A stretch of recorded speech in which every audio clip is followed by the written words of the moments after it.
A very good morning to you. It's 7 o'clock. Welcome to Mornings with Rich and Frost. With Sophy and Wilfred, good morning from me as well. We've had some big overnight developments again when it comes to Greenland. President Trump sets his sights on Greenland as the White House says using the US Army to acquire it is always an option. The UK and France agreed to put boots on the ground in Ukraine if there's a peace deal with Russia. Sky News examines the state of maternity and hears from people tragically failed by the system. Also today, we're speaking to Yanis Varoufakis, the former Greek finance minister, about how hundreds of deep fakes of him have spread online. Plus, the super powerful chips that could give robots the equivalent of a brain.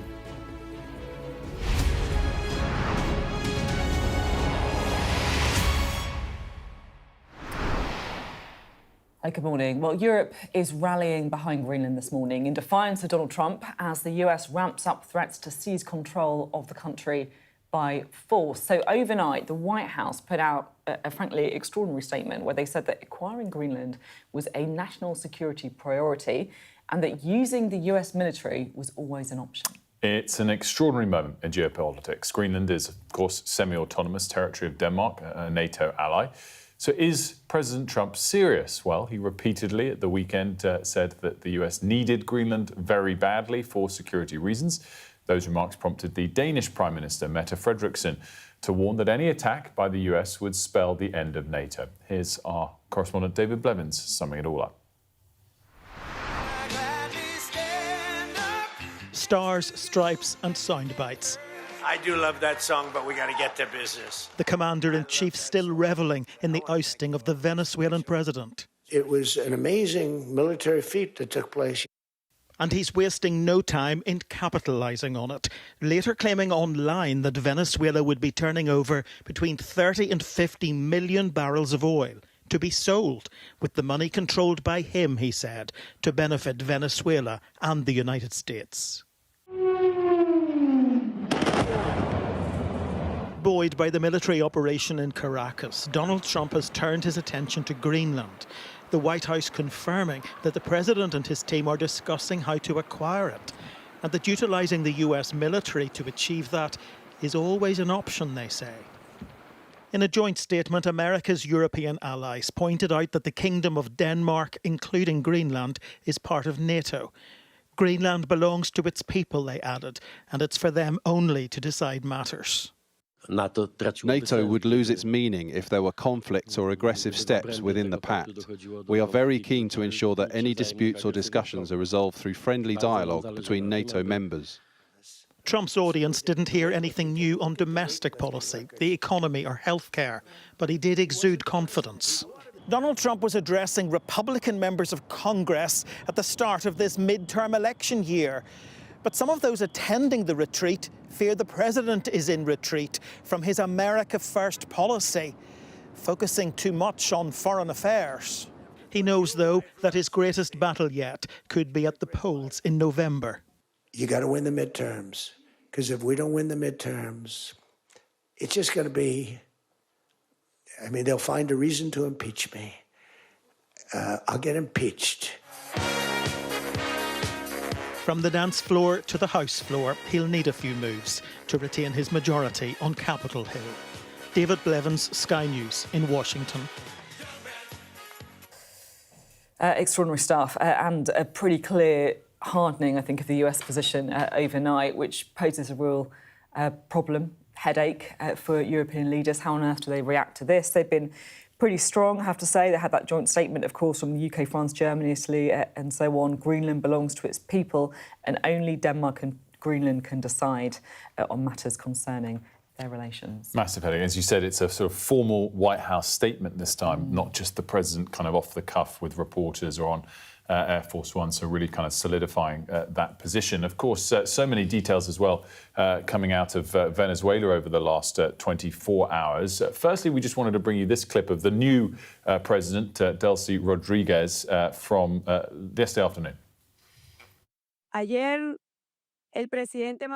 Yesterday, President Maduro declared before a court that he is a prisoner of war and declared himself to be what he is: innocent, a decent person whose immunity as head of state was unjustly violated, in complete violation of international law and Venezuelan law. The Venezuelan government rules our country, no one else. There is no external agent governing Venezuela. It is Venezuela. So there's a pretty clear sort of point of view from the new Venezuelan president. And then later on in the evening, President Trump on Truth Social announced this oil deal that James referenced in his, that David Blevins referenced in his piece. And I think that's quite interesting because it's sort of suggesting, not that the Venezuelans have backed up that deal, that President Trump is starting to have some level of influence over the Venezuelan regime, or starting to get somewhat of what he wants. Of course, a lot remains to be seen of where this leads. What I just wanted to point out is this deal, even if it is, as Donald Trump frames it on Truth Social, it's not like it's a long-term, decade-long, we've got an agreement, this is how we're going to extract the trillions of barrels of oil under the surface in Venezuela. It's a deal for 30 to 50 million barrels that have already been extracted, that have been sitting seized or unable to leave Venezuela because of various sanctions. And so it's 30 to 50 days worth of Venezuelan production, worth a lot of money, a few billion US dollars, but it's almost like it's an initial step, if indeed that is confirmed by the Venezuelan government in the days ahead. And of course, it's not the only huge moving geopolitical story as well, because we just want to touch on those talks for Ukraine as well, because yesterday the UK agreed with France to put boots on the ground in Ukraine if, and I think it is still a big if there is a ceasefire agreed with Russia. The news came from a meeting in Paris where 30 European leaders, the so-called coalition of the willing, also includes people like Mark Carney from Canada as well, joined with US negotiators to discuss the plan. It's not a done deal, as Sophy says Russia hasn't responded yet. But here's our Europe correspondent, Ali Bunkel, summing it all up. The coalition of the willing has often been criticised as an ineffective diplomatic talking shop. But last night in Paris, they finally made a step along the road to peace in Ukraine. Britain and France have signed a deal to put their forces into Ukraine if a ceasefire is agreed with Russia. This declaration by the coalition of the willing marks the first time that operational convergence has been achieved among the 35 member states of the coalition, including Ukraine and the US, in building robust security guarantees. I can say that following a ceasefire, the UK and France will establish military hubs across Ukraine and build protected facilities for weapons and military equipment to support Ukraine's defensive needs. The United States has also guaranteed to act as a security backstop and come to Ukraine's defence if Russia attacked or invaded again. There have been many difficult moments between the two countries, but all sides seemed at pains to complement each other. We think we're largely finished with security protocols, which are important so that the people of Ukraine know that when this ends, it ends forever. Next month, the war in Ukraine will enter its 5th year. A hospital in Kyiv was hit by a Russian missile. Fighting along the front line hasn't stopped, even in the freezing winter. Actual peace still seems a distant hope. Good steps forward. Yes, 90%, but we are each day a little bit closer. It's still not enough to have a peace. This was the first time all 27 leaders have gathered in person. One of those here was Mette Frederiksen, the Danish Prime Minister, who's had to listen to repeated threats from the White House over the past 24 hours about the future of Greenland. But inside, there was clearly an effort to separate the two major geopolitical issues and keep this meeting focused on Ukraine. The Europeans are petrified of angering Trump and losing his support on Ukraine. I spoke to a number of very senior European security officials after the meeting broke up. They genuinely believe that progress has been made here, and they genuinely believe that the Americans are supportive of it and will provide that security backstop to Ukraine. But Donald Trump has a habit of changing his mind, changing his position regularly and very quickly. And they know that as well. Last night, the Americans held more discussions with the Ukrainians. There is still no agreement on land and how much Ukraine might be prepared to compromise. Until that is resolved, there will be no peace. Alistair Bunkle, Sky News, in Paris. Well, Mari's here to talk about some of the implications. Mari, I mean, a big if, as Ali's framing, as to whether Russia accepts all these terms. But if they do, this is monumental, isn't it? British boots on the ground. Do we know how many boots? Do we know what it's going to cost? Well, this is the thing. So we don't actually know much of the detail on this yet. We have essentially got this declaration of intent where we see that Macron and Starmer want to pledge boots on the ground. They also talk about protecting Ukraine's skies and seas as well. But we don't actually know what this is going to look like in reality. If it were to happen, of course, there are still many moving parts. Even Zelensky yesterday, when he was asked, you know, are you more than 90% now? Well, he just said we're still at 90%. So actually, even though it is incredibly significant, especially the presence of Steve Witkoff and Jared Kushner at that press briefing, nonetheless, because we don't have the sorts of figures, facts and numbers attached to it, it's hard for us to actually envisage what this might look like in reality. And also, we still don't know what other European partners might want to come in on this. As far as we can see, it's only Britain and France that have actually signed anything. Never mind what the Russians might be doing or saying. That's a whole other moving part in and of itself. But these military hubs that we're talking about, where Britain and France can essentially use them to deploy equipment, specifically defensive equipment, and also this idea of this multinational force. Now, Germany, again, was at that press conference, but they weren't at the moment beforehand with the signing. And so until we know exactly what numbers every nation might be committing, it's hard for us to see how big this multinational force might be and therefore how much of a deterrent it might be as well. And also how Russia's going to react. I mean, this is what I just can't get past on this story. You know, Russia has said consistently that any NATO forces, which obviously includes the UK and France, the signatories of NATO, on Ukrainian territory is a non-starter. Exactly. And so the question is, therefore, what are the Russians going to do? And actually, if they say this is a red line for us and we're not moving on that red line, then how significant does this declaration actually become? So it can be incredibly significant, not to take away from the moment, it is really significant, but we still need to wait and see on the next steps before we can see whether actually But it is interesting that this wasn't just the coalition of the willing. This was Witkoff and Kushner as well, who seemed to be as optimistic that we're close to a deal. So that's not insignificant. By the way, Witkoff also very clear, the president strongly stands behind the security protocols. The US is backing, if there is European groups boots on the ground, they'll give the sort of behind-the-scenes cover that requires. So again, it's a sort of interesting sort of balance that's going on whilst at the same time they're threatening Greenland. And so it's something that backs the European interest versus threatens it. So a lot going on. I just wanted to point out this one other thing before we move on to some domestic news.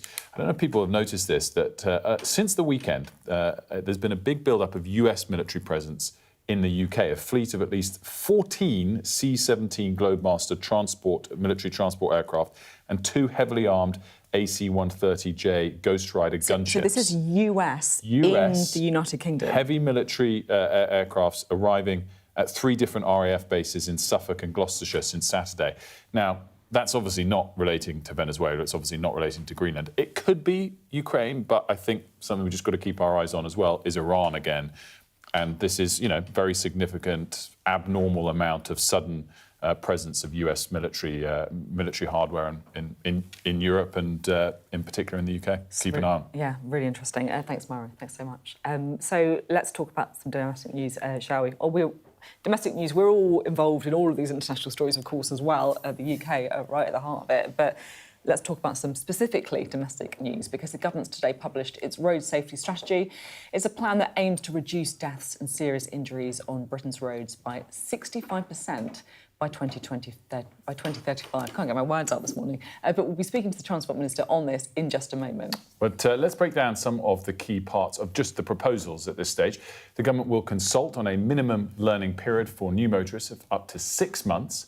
before taking a driving test. So i.e. after you've passed your theory test, you can't take the physical test for 6 months. We've also got eye tests for older drivers, and the government's also looking at lowering the drink drive limit in England and Wales, so 1 in 6 road deaths involve alcohol in 2023.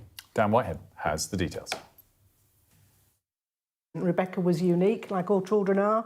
She was very likeable, very easy, very trustworthy. She was a very loyal friend to people. So this wonderful piece of art that's in our family room is one of Rebecca's last pieces from her art A-level. Chris and Nicole lost their 18-year-old daughter Rebecca in a car crash in 2008. They are one of many bereaved families who've long campaigned for tougher rules for new young drivers. News today that the government will look into a minimum learning period of up to 6 months before a test is welcome, but doesn't go far enough. After 17 years of meeting other families who've lost their young children for the same thing or for similar things that we've been battling for, and hundreds of people we've met since, it just feels like it's a delay excuse. They need to be brave. Yes, having a longer learning period would be a good idea. But the reality of this is that we have to let young drivers on the roads on their own at some point, and therefore we need to protect them when that happens. If the government thinks this is enough for us, it's not enough. There's a lot more that should be done and can be done. Both had hoped to see full graduated driving licences introduced. And give us a little bit of gas. Let's just see how the car feels.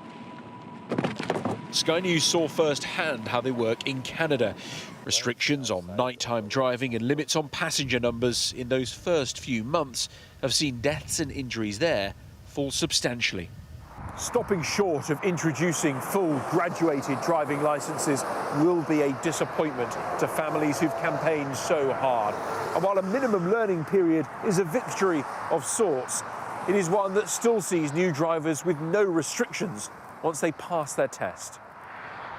The new road safety strategy is billed as the biggest set of reforms in nearly 2 decades. It also includes plans to lower the drink drive limit in England and Wales, mandatory eye tests for those over 70, with a target to reduce deaths and serious injuries by 65%.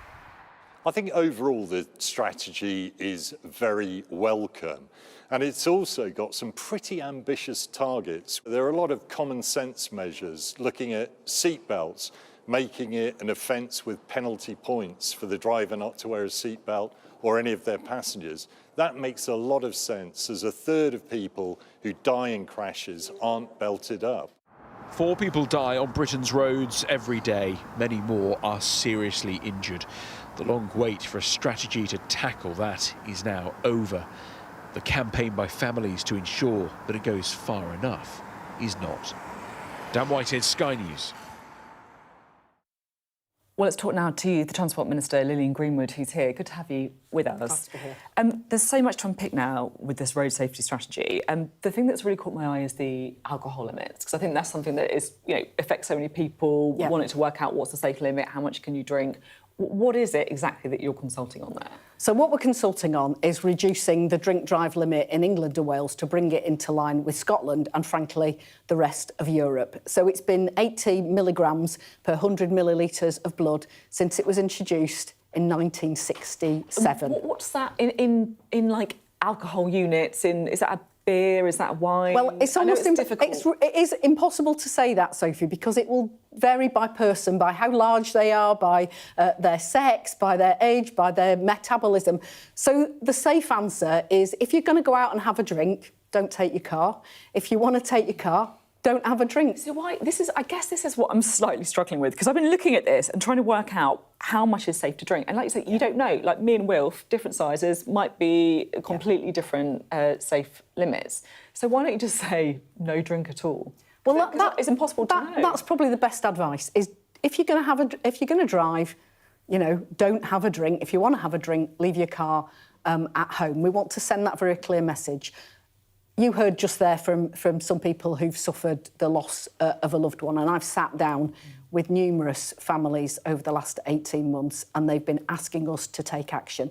Last year, 260 people were killed as a result of drink driving. That's unacceptable. You heard on the report, 4 people every day killed on our roads. 90% of road traffic collisions are preventable. It's a duty on us as government to act. We've had a decade and more of there being inaction. The numbers of deaths and serious injuries have kind of just stalled. Progress has stalled. The UK has gone from being one of the world leaders in road safety. We're slipping down the table. 22 countries have made more in Europe have made more progress than the UK, and we're saying enough is enough. We know what are the causes of road traffic collisions, and we're determined to tackle those causes. Drink driving, drug driving, they're one of the issues that we need to tackle. Yeah, I mean, I was really struck by when you said in the statement, you know, one of the hardest parts of your job is speaking to families who've lost loved ones on the roads. And it really actually brings me back to when I started out as a journalist on local papers, and that I found it's something about the waste of life, the fact that they're so young, the fact that no one wanted to die. It is quite something else, actually, and it's obviously something that stayed with you as well. The other thing that I thought was quite interesting is the use of tech. So automatic brakes on new cars. Convicted drink drivers can only drive when they pass a breath test. I mean, what's going on here? So obviously, there's been a huge increase in new technology in recent years that are making cars safer. And there are other things that we can do. So automatic emergency braking. Mira Naran has been campaigning for this, for Dev's Law. Her son was killed in a crash where a vehicle behind, I think it was an HGV, crashed into the back of their car. We know that these technologies can make a difference. They've been mandated across the EU, 19 different safety technologies. We're proposing to mirror that in Great Britain so that car drivers in this country also benefit from those safety features. Alcohol interlocks, this is the idea, and it's used often for professional drivers like, you know, bus drivers and things, is that you have to blow into this device to check that you've not got alcohol in your system before you drive. That can be, we know that evidence suggests, and the RAC have been promoting this particularly, is that it can help with people who are persistent drink drivers. And so that's what we're proposing looking at, is that, you know, should that be part of our armoury for dealing with people who are convicted of drink driving offences? And just finally on this, you say it should be 6 months if you're a learning driver before you can take a test. I mean, have you seen the waiting times? No one can get a test in 6 months anyway. Well, look, one of the things that Come on. Well, we know that we need to take action to protect younger drivers. You heard from Chris Taylor just then on But they can't get a test because of the backlogs. Absolutely, and we are taking action to tackle if you can find a test in 6 months, those tests, let me know. Backlogs. What we want to do is prepare young people for a lifetime of safe driving. So what we're suggesting is that you should have a minimum period of 3 or 6 months to learn to drive in different weather conditions. You've already got that, that's my point. But hopefully that won't always be the case. Okay. And actually, if more people are better prepared for their test, they're more likely to pass first time, and that in itself will reduce that backlog. I just want to move on because we've had some extraordinary breaking news overnight, of course, coming out of the United States. I just want to start by reading the statement from the White House, saying that President Trump has made it well known that acquiring Greenland is a national security priority of the United States, and of course, utilising the US military is always an option at the Commander-in-Chief's disposal. I mean, what is your response to that? Well, we've heard this sort of rhetoric from Donald Trump over a long period, but we are absolutely clear. The future of Greenland is a matter for Greenlanders and for Danes. There are allies in Europe, there are allies in NATO, and this is a matter, and their future is a matter for them, not for the United States. I mean, would we say the same as the Americans when it comes to Greenland, that, you know, using the UK military is always an option at the UK Prime Minister's disposal? Of course not. The future of Greenland is a matter for Greenlanders and for Danes. It is not for us to determine. No, but what I mean is they might need our backing. Well, they are our allies in NATO, and you've seen the Prime Minister's statement yesterday. We are very clear in our position around Greenland. And then just a couple of questions about this statement we had overnight with the UK and France, effectively saying that they are prepared to put boots on the ground in Ukraine. And I appreciate there might be a lot of stuff that you don't know the answer to or you can't tell us yet, but there's a lot of questions here. I mean, how many are we talking about? What could the cost be? Do we know any of this? You're right, there are a lot of questions. The starting point for this is a ceasefire. Until we have a ceasefire, we're not going to be able to put in a multinational force to protect Ukraine's security. Is it just the UK and France, or could there other countries be involved as well? Like, I mean, a lot of people are thinking about Germany as well. Well, look, I've seen the same reporting as you have. Yeah, but you're part of the government, so hopefully you've got a bit more of an idea of what's going on. So obviously we want to stand shoulder to shoulder with Ukraine, as we have done since the start of this conflict. We've already built up our defence. We've already provided lots of support to Ukraine so that they can bring an end to this war, but more importantly, be secure for the future. We don't want to have a position where Russia could ever invade Ukraine again. But the starting point has to be the end, bringing an end to the conflict, and that requires Putin to bring this bloody conflict to an end. It sits with him. His actions have been completely unacceptable. We need a ceasefire. And I appreciate it's not in your brief, but you are a member of the government. Presumably you've had a briefing on this before coming on. Like, is there any indication that Russia could accept having forces from NATO countries in Ukraine?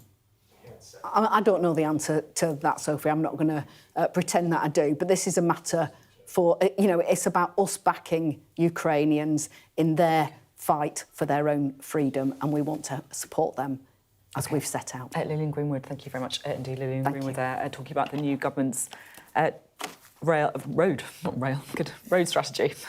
Lots more still to come. We're going to be talking next about Grok, which is the AI tool that's been developed by X, by Elon Musk, and some of the tools that it's giving to people. It's in particular its ability to produce deepfakes. That's up next.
What's the best thing about being a Sky News presenter?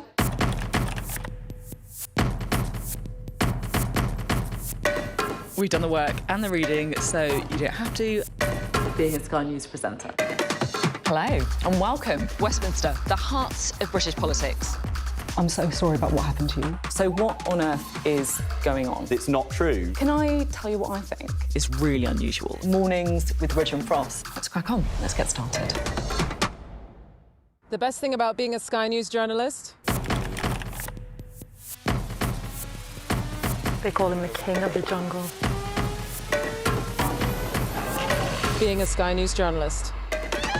Yusra Al-Baghir has this report. And this is what's left of it. As a woman of colour, how did the Harris campaign speak to you? People risk their lives to speak to us for this report. Mr. Zuma, Sky News. We're trying to see as much as we can. let's get you to, I don't know if you just heard that, apologies if you did, just talking to Wilf about a story that's coming up, which is something that I feel very strongly about. It's about Elon Musk's platform X and a way that deepfakes, sexualised images, including those of minors, are being created. We were just talking about that in the outbreak. That's why I was just talking to Wilf there about that. But before we get to that story, let's just bring you up to speed with the headlines. Well, the White House has reiterated Donald Trump's ambition to take Greenland under US control, stating that a military approach is always an option if needed. European leaders have said the future of the Danish territory is to be decided by those who live there. A key moment for the progress of peace talks for Ukraine. The UK and France have agreed to put troops on the ground there if there's a ceasefire with Russia. The government has published its road safety strategy, a plan aiming to reduce deaths and serious injuries on Britain's roads. It suggests lowering the drink-drive limit and mandatory eye tests for over 70s. So just to return to the story that we were just talking about a moment ago, and this is the story that is, I guess, gaining traction. Members of the UK government, politicians across the board, are coming out to say something needs to be done about Grok, which is the artificial intelligence tool being developed by Elon Musk's platform X. I think we should. Okay, we're going straight to the guest. I'm sorry. We're going to talk to the guest now. Yeah, so I think what's being accused of here is whether they're taking pictures of people and applying an AI tool to them that can undress them. So obviously producing artificially generated images of people without clothes on against their will, possibly even of underage people. Let's bring in now Bruce Daisley, former Twitter Vice President for Europe, the Middle East and Africa. Thanks so much for joining us on this. Just sum up for us the state of ability of AI photo software across both Grok and other platforms at the moment. Is this something that all of them can do and all of them do allow users to do? Morning. Well, most social media so far hasn't really systematised this sort of product. We've heard rumours of it, but largely because teachers have told us that children at their schools have suffered from having their pupils' photos being undressed by fellow pupils. And it's another new form of cyberbullying that we're witnessing. But Grok has taken it to another level. Grok has allowed you, in response to tweets, posts, whatever they call them now, to comment and request that clothes are removed from the person in the photograph. And it produces this quite egregious impact where someone might find themselves against their will in a news story, suddenly finding themselves being undressed by a legion of men in basements. And so it's quite the particularly unsavoury part is that there didn't appear to be any sort of filter for how old the person in the photograph was. So we were seeing younger people being undressed as well. Clearly, that's illegal. The law isn't something that typically troubles Elon Musk, but I think in this instance here, a very rare thing has occurred. Ofcom have demonstrated that they definitely are trying to police the internet because they've posted a sharply worded post themselves saying they will be investigating and taking action. Potentially, I think it signals that 2026 could finally be the year that some action is taken against Elon Musk. President Macron on Monday said that he was looking into investigating X, formerly Twitter, for election interference because of the way that it is trying to subvert elections across the whole of Europe, across the whole of the world, in truth. And Ofcom finally demonstrating that their computers are turned on, saying that they may well be taking action on this, suggests that maybe Elon Musk is running out of road in terms of the way he's running his business. I did just want to read this statement that we got from X. They say, we take action against illegal content on X, including child sexual abuse material, by removing it permanently, suspending accounts and working with local governments and law enforcement as necessary. Anyone using or prompting Grok to make illegal content will suffer the same consequences as if they upload illegal content. What's your view, Bruce, on how widespread this sort of thing is? I mean, I'm interested to get to your point just simply making a nude photo of someone, of a real life person, even if they're of age, which seems to me should be completely outlawed anyway. But in terms of underage, is this very rare or not? So certainly, I wouldn't be able to give you any sense of scale of this. Certainly, the only way that I think you could explore the scale is maybe a sort of bigger body coming and trying to scrape the contents of the platform. Certainly, going to search for these things oneself doesn't necessarily feel like the way you want to spend your own day. But look, the very fact that, you know, when people in the news have been posted, whether or actors, people who are turning up saying things, and there's a legion of comments below them. You can see these things pretty quickly if people search for grok and for the word undress. You see these things were happening pretty frequently. You gave X a right of reply there. It's worth saying that when people do get in touch with X, say you are a user or you're just someone who finds yourself in the news, X doesn't reply to you. X doesn't have a trust and safety team. In fact, when most journalists get in touch with X, they're greeted with an auto reply of a poo emoji. So it's really honourable that you've given X a right to reply here. But I think in every instance, the way that Elon Musk runs his business is one of the most arrogant, dismissive, disinterested approaches that we've ever seen from the world of business. So I think, you know, any notion that he's going to put his own house in order here is probably pretty fanciful. The one thing that we might have in our favour is their business announced yesterday that they've raised $20 billion worth of additional funding. And that includes the likes of some of the sovereign oil funds. It includes the likes of NVIDIA,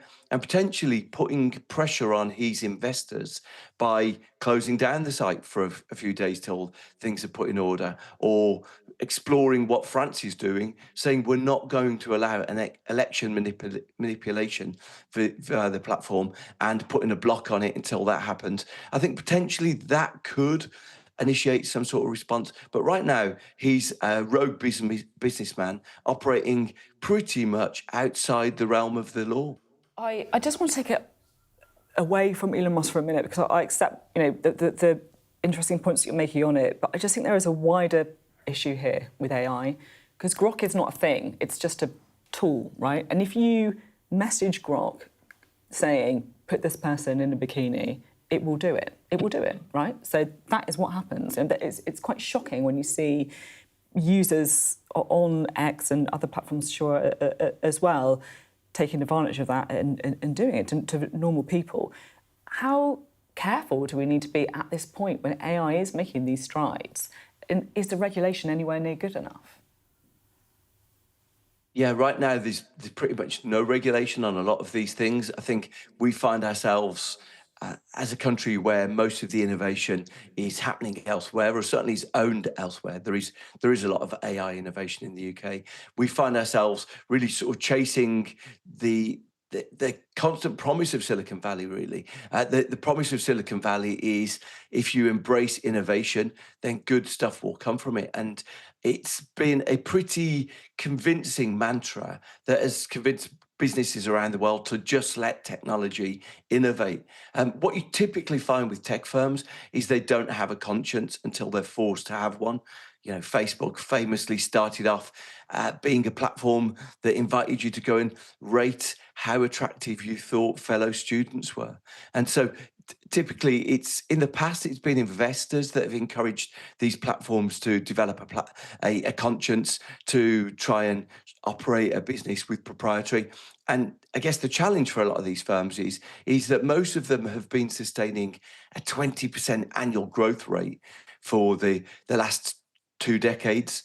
And you reach a point where growth runs out. And so right now, most of the tech firms are chasing AI because they see that as a way for continuing a 20% growth rate, maybe even an even faster growth rate going forwards into the future. It means the guardrails are off, and they're really sort of allowing many, many things that we would consider unsavory to take place.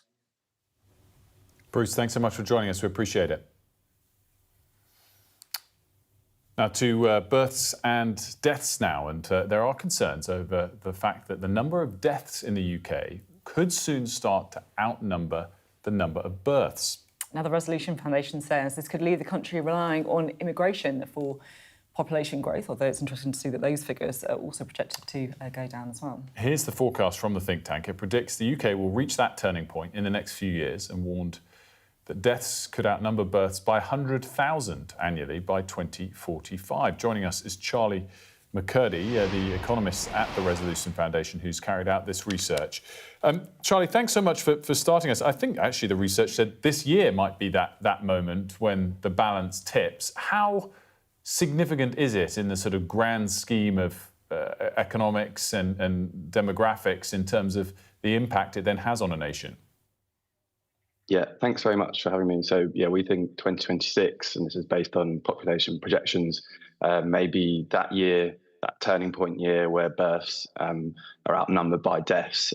Should say this is already happening around the world in countries like Japan, in South Korea, where they are essentially managing a sustained population decline. Now, this is partly to do with a sicker population, so more deaths. But the much bigger change, again, which is happening around the world, is a really sustained decline in birth rates. I mean, it obviously has such huge policy implications for all of us. I mean, it can change the country that we live in, right? What kind of thing would happen if you do get that crossover point? Yes, I think the thing that is definitely the case with these figures, so this is a national figure. What we've also seen is that locally this is already happening across the country, falling birth rates, having big implications for some of the country's schools. More sort of generally at a local level, what you're seeing is ageing happening at a very different rate. So really, older parts of the country, rural, coastal areas, they're ageing very fast, and you're getting sort of younger places, cities and urban areas that are ageing much more slowly. Now, this is already having big implications for things like public service delivery. So, where those old places are, those places that are either got low or falling birth rates, that's going to tell you where we're going to need social care provision. But at the same time, and probably most obviously, also has implications for the country's schools. We're already seeing, talks of schools closing in London. So these demographic changes are going to have really big economic implications. I guess the sort of headline question, Charlie, is can we afford it, and how do you address it? As we've seen with China, it's incredibly hard to encourage people to have more children, and even if you do, there's obviously a massive delayed effect until it starts to impact the economy in a positive way. So what are the economic implications of this, and is the only way to solve it immigration, or I guess alternatively, it's massively to cut the spending that goes to older people? Yeah, I guess just to sort of take what can be done, this is a problem that's being wrestled with the world over. You could say that actually quite a lot of the change in terms of a falling birth rate, a lot of it has been driven by positive change, so more women entering the labour market. So there is a kind of a choice here, and you're getting lots of talk of pronatalist policies, if that's in South Korea and Japan, about getting more people to go out on dates, or if it's helping people with childcare costs. And I think there is a kind of sort of fuzzy line where actually a lot of this is to do with people's choices. Obviously, there are going to be big sort of implications for the state. I guess that what we're seeing, at least in the short term, you might say, well, less kids, less mouths to feed, less classroom provision. In theory, this could create a saving for the state. But in the long run, if where we're getting this kind of geographically uneven demand for school-age children and for schools, it might actually create more disruption and create more costs. Really interesting to talk. Thanks so much for coming on the programme and giving us the details of that report. Yeah, it feels like, doesn't it, something that's just going to have such huge implications for... Yeah, I mean, the demographics of all of the Western world are not looking great at the moment, but interesting report that from the Resolution Foundation earlier in the week. I like the idea of making people go out on dates. Yeah, no, I mean, I'm not sure how... Japan and China and Korea all doing it in a big way. How do you do that? How do you force someone to go on a date? I don't know exactly the tactics, but they're all desperately trying to boost their birth rates, which are lower still than ours. We're going to have a quick look at the weather now. Dinner under the stars tonight? That reminds me of our travel insurance. You mean All Clear Skies? All Clear Travel Insurance sponsors Sky News weather. So it'll stay wintry this week, with the French-named storm Goretti bringing multiple hazards to the south later tomorrow and Friday. Various snow, ice and wind warnings have been issued for the UK, lasting through till Friday, with further updates likely as well. And look, it's cold out there now, with some icy stretches bringing some disruption. The UK looks mainly fine this morning, but northern Scotland will see plenty of wintry showers again. Wales and the West Midlands will see a few too, but they should be fade by lunchtime. Meanwhile, Ireland will be grey, with rain moving into the west, and it will be cold again, with a brisk wind for central and eastern parts. The afternoon will see low cloud and patchy rain taking over more of the west. All Clear Travel Insurance proudly sponsors Sky News weather. So to come, Sky News takes a close look at the state of maternity care in our health system ahead of our maternity special coming up at 9 a.m.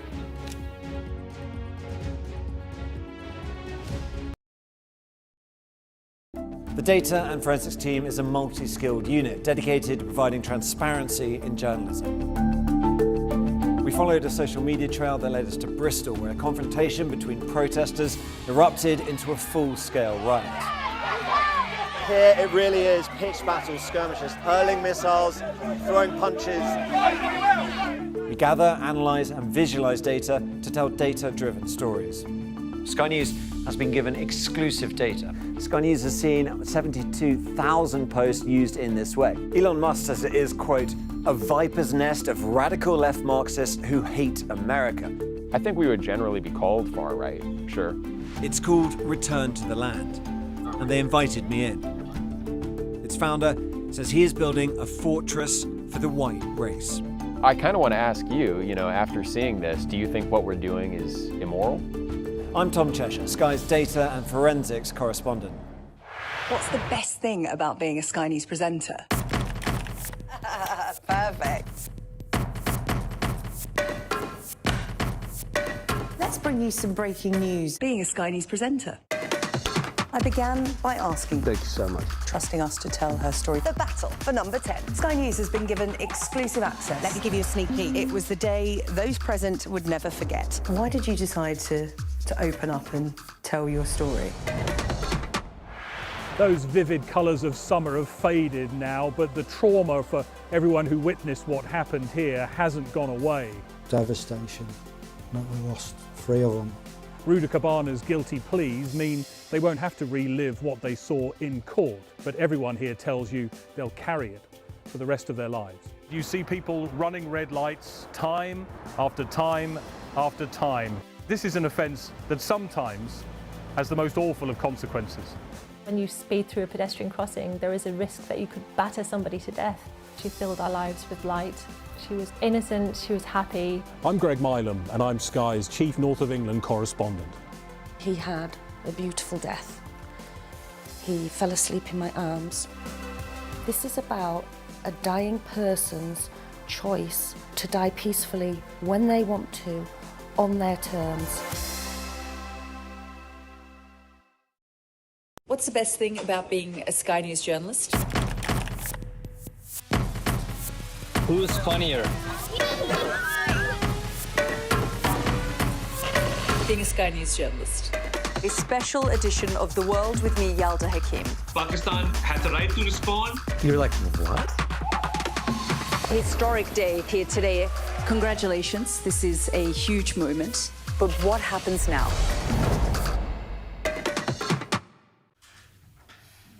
Welcome back. Sky News has been taking a close look at the state of maternity care in our health system.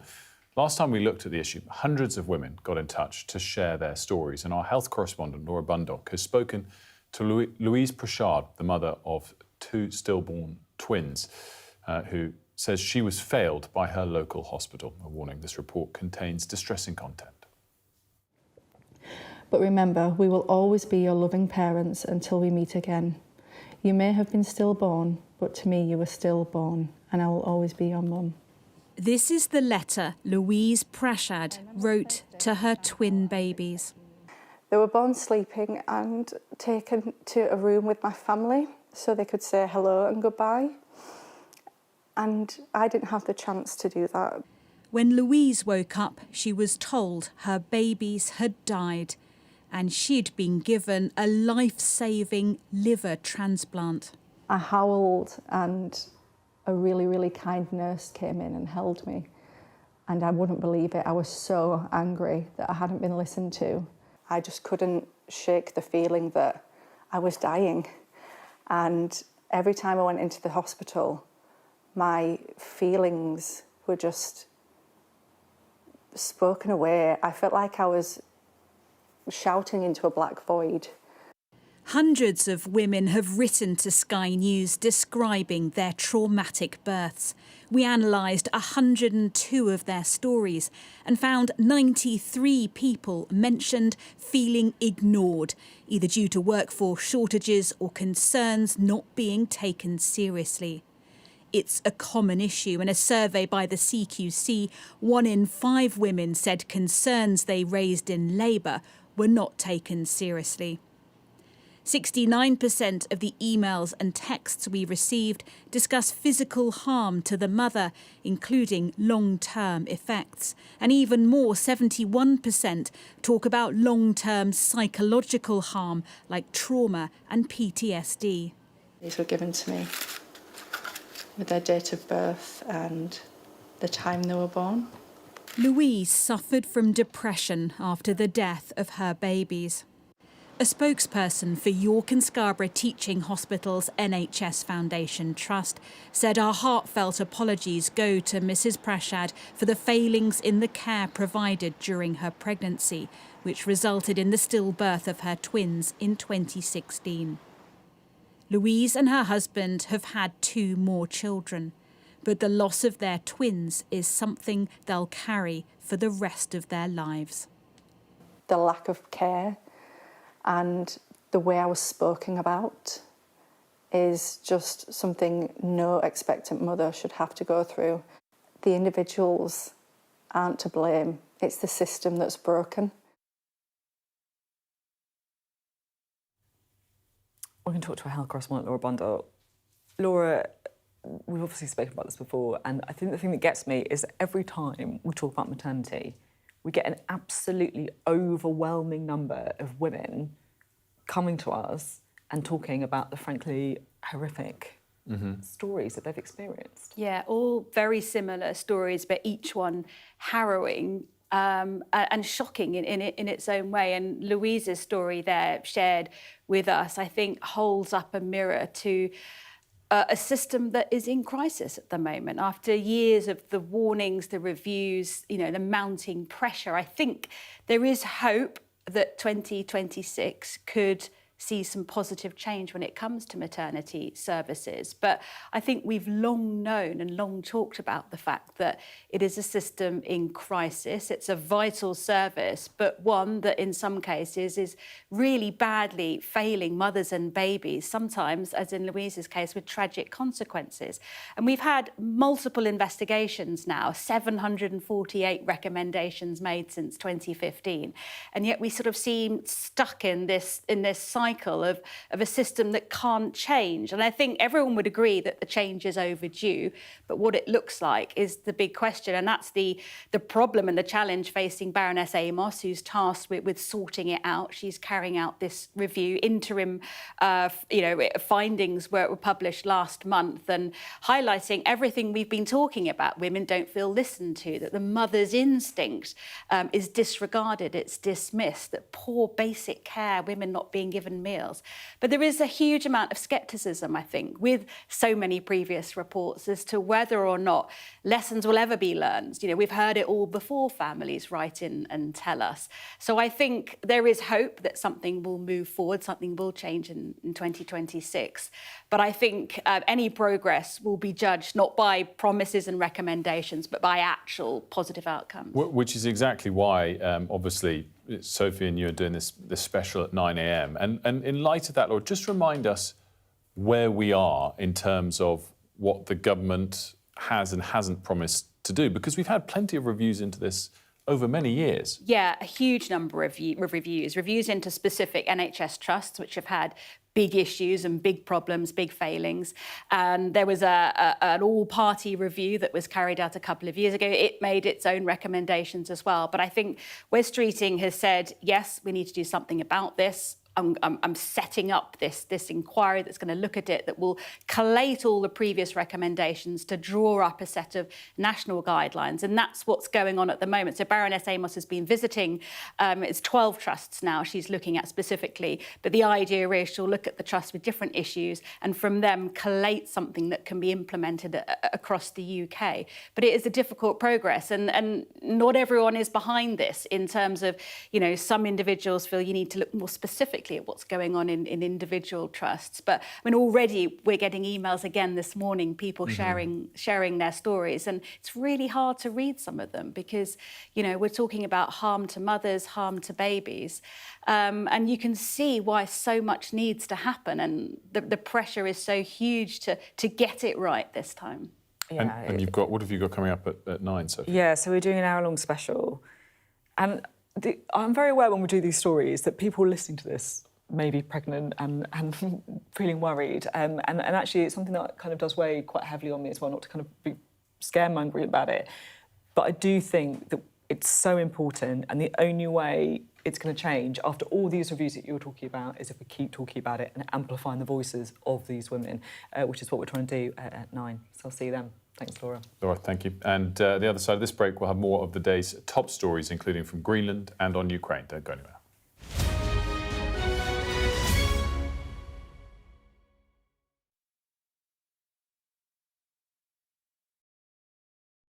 The best thing about being a Sky News journalist? I'm going to take you behind the scenes here for Election Night Live. They have gone up and up. Being a Sky News journalist. Ed Conway, Sky News, is anyone going to talk to us? Mortgage rates did go up very sharply during your time in office. Here it is. First off, just the scale of what we're looking at. Our data shows it's been happening. Question is, why it hasn't been stopped.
Good morning to you. It's 8 o'clock. Welcome to Mornings with Ridge and Frost.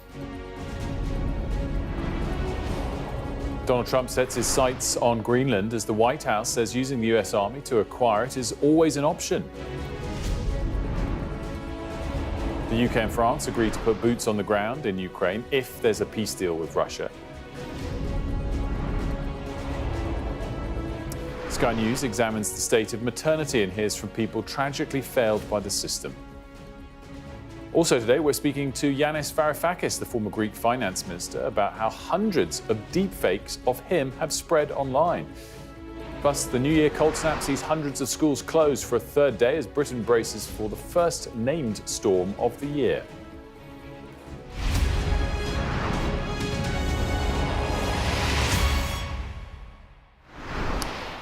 Good morning, welcome back to Morning. Sophie's getting ready for that all-important maternity special at 9 a.m. Now, Europe is rallying behind Greenland this morning in defiance of Donald Trump as the US ramps up threats to seize control of the country by force. Overnight, the White House said acquiring Greenland was a national security priority and said using the US military was always an option. It's an extraordinary moment in geopolitics. Greenland is a semi-autonomous territory of Denmark. It's a NATO ally. Is Trump serious with these threats? Well, he repeated at the weekend that the US needed Greenland very badly for security reasons.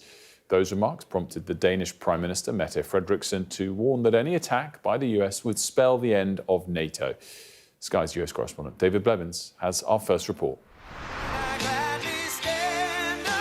Stars, stripes and sound bites. I do love that song, but we got to get to business. The commander-in-chief still revelling in the ousting of the Venezuelan president. It was an amazing military feat that took place. And he's wasting no time in capitalising on it, later claiming online that Venezuela would be turning over between 30 and 50 million barrels of oil to be sold, with the money controlled by him, he said, to benefit Venezuela and the United States. Buoyed by the military operation in Caracas, Donald Trump has turned his attention to Greenland, the White House confirming that the president and his team are discussing how to acquire it, and that utilising the US military to achieve that is always an option, they say. In a joint statement, America's European allies pointed out that the Kingdom of Denmark, including Greenland, is part of NATO. Greenland belongs to its people, they added, and it's for them only to decide matters. NATO would lose its meaning if there were conflicts or aggressive steps within the pact. We are very keen to ensure that any disputes or discussions are resolved through friendly dialogue between NATO members. Trump's audience didn't hear anything new on domestic policy, the economy or healthcare, but he did exude confidence. Donald Trump was addressing Republican members of Congress at the start of this midterm election year. But some of those attending the retreat fear the president is in retreat from his America First policy, focusing too much on foreign affairs. He knows, though, that his greatest battle yet could be at the polls in November. You got to win the midterms, because if we don't win the midterms, it's just going to be, they'll find a reason to impeach me. I'll get impeached. From the dance floor to the House floor, he'll need a few moves to retain his majority on Capitol Hill. David Blevins, Sky News in Washington. Well, President Trump, of course, currently seems emboldened by that capture of Nicolas Maduro in Venezuela at the weekend, and he now says the US runs the country. Well, Venezuela's interim president, Delcy Rodriguez, disagrees. Here she is on Venezuelan government television.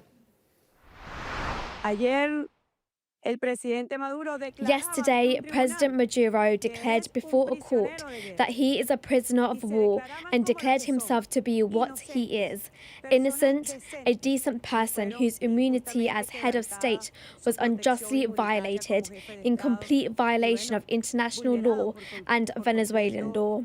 The Venezuelan government rules our country, no one else. There is no external agent governing Venezuela. It is Venezuela. Well, in a significant moment for the progress of peace talks for Ukraine, yesterday the UK agreed with France to put boots on the ground in Ukraine if there's a ceasefire with Russia.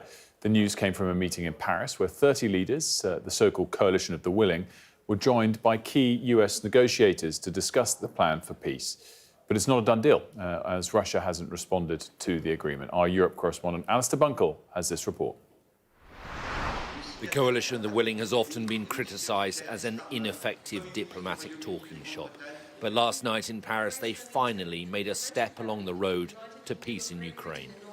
Britain and France have signed a deal to put their forces into Ukraine if a ceasefire is agreed with Russia. This declaration by the Coalition of the Willing marks the first time that operational convergence has been achieved among the 35 member states of the coalition, including Ukraine and the US, in building robust security guarantees. I can say that following a ceasefire, the UK and France will establish military hubs across Ukraine and build protected facilities for weapons and military equipment to support Ukraine's defensive needs. The United States has also guaranteed to act as a security backstop and come to Ukraine's defence if Russia attacked or invaded again. There have been many difficult moments between the two countries, but all sides seemed at pains to complement each other. We think we're largely finished with security protocols, which are important so that the people of Ukraine know that when this ends, it ends forever. Next month, the war in Ukraine will enter its 5th year. A hospital in Kyiv was hit by a Russian missile. Fighting along the front line hasn't stopped, even in the freezing winter. Actual peace still seems a distant hope. Good steps forward. Yes, 90%, but we are each day a little bit closer. It's still not enough to have a peace. This was the first time all 27 leaders have gathered in person. One of those here was Mette Frederiksen, the Danish Prime Minister, who's had to listen to repeated threats from the White House over the past 24 hours about the future of Greenland. But inside, there was clearly an effort to separate the two major geopolitical issues and keep this meeting focused on Ukraine. The Europeans are petrified of angering Trump and losing his support on Ukraine. I spoke to a number of very senior European security officials after the meeting broke up. They genuinely believe that progress has been made here, and they genuinely believe that the Americans are supportive of it and will provide that security backstop to Ukraine. But Donald Trump has a habit of changing his mind, changing his position regularly and very quickly, and they know that as well. Last night, the Americans held more discussions with the Ukrainians. There is still no agreement on land and how much Ukraine might be prepared to compromise. Until that is resolved, there will be no peace. Alistair Bunkle, Sky News, in Paris. Well, Mari's here with me to discuss some more of the implications of this. Mari, and obviously a huge amount rests on whether this peace deal gets over the line or not. If it does, though, the idea of British boots on the ground is enormously significant. Do we have any further details of how many this might be in terms of boots on the ground, and then how much it will cost? So we are still waiting on the numbers behind this pledge, as you say, in terms of how many troops this might be, how much money this would cost. We've already pledged to defend Ukraine with those boots on the ground, but also to supply weapons, continuing to supply weapons to Ukraine. And all these things cost money, and they need people, they need manpower. And at the moment, the government hasn't told us anything. You had the government minister on the programme early this morning, and she was asked those kind of questions and she didn't know the answer. And so the intent is there and the declaration of intent is there, but actually the reality in terms of what this means in pragmatic terms still remains to be seen. And therefore it's hard to actually be able to gauge how much this is going to cost us in terms of money, but also in terms of effort, of course, as well. Now, the PM was very, very clear yesterday in the press conference that It wasn't just militarily on the ground, but it was also protecting Ukraine's skies and seas as well. He said there were going to be these military hubs that France and the UK were going to be able to use, and that was specifically around making sure that they could deploy equipment from those hubs for Ukraine, and also training Ukrainian troops as well, and giving Ukraine the time and space to recover, really, from the war, were this peace deal to be made and agreed. The interesting thing is the US promising this backstop. Now, that has been a sticking point for a while.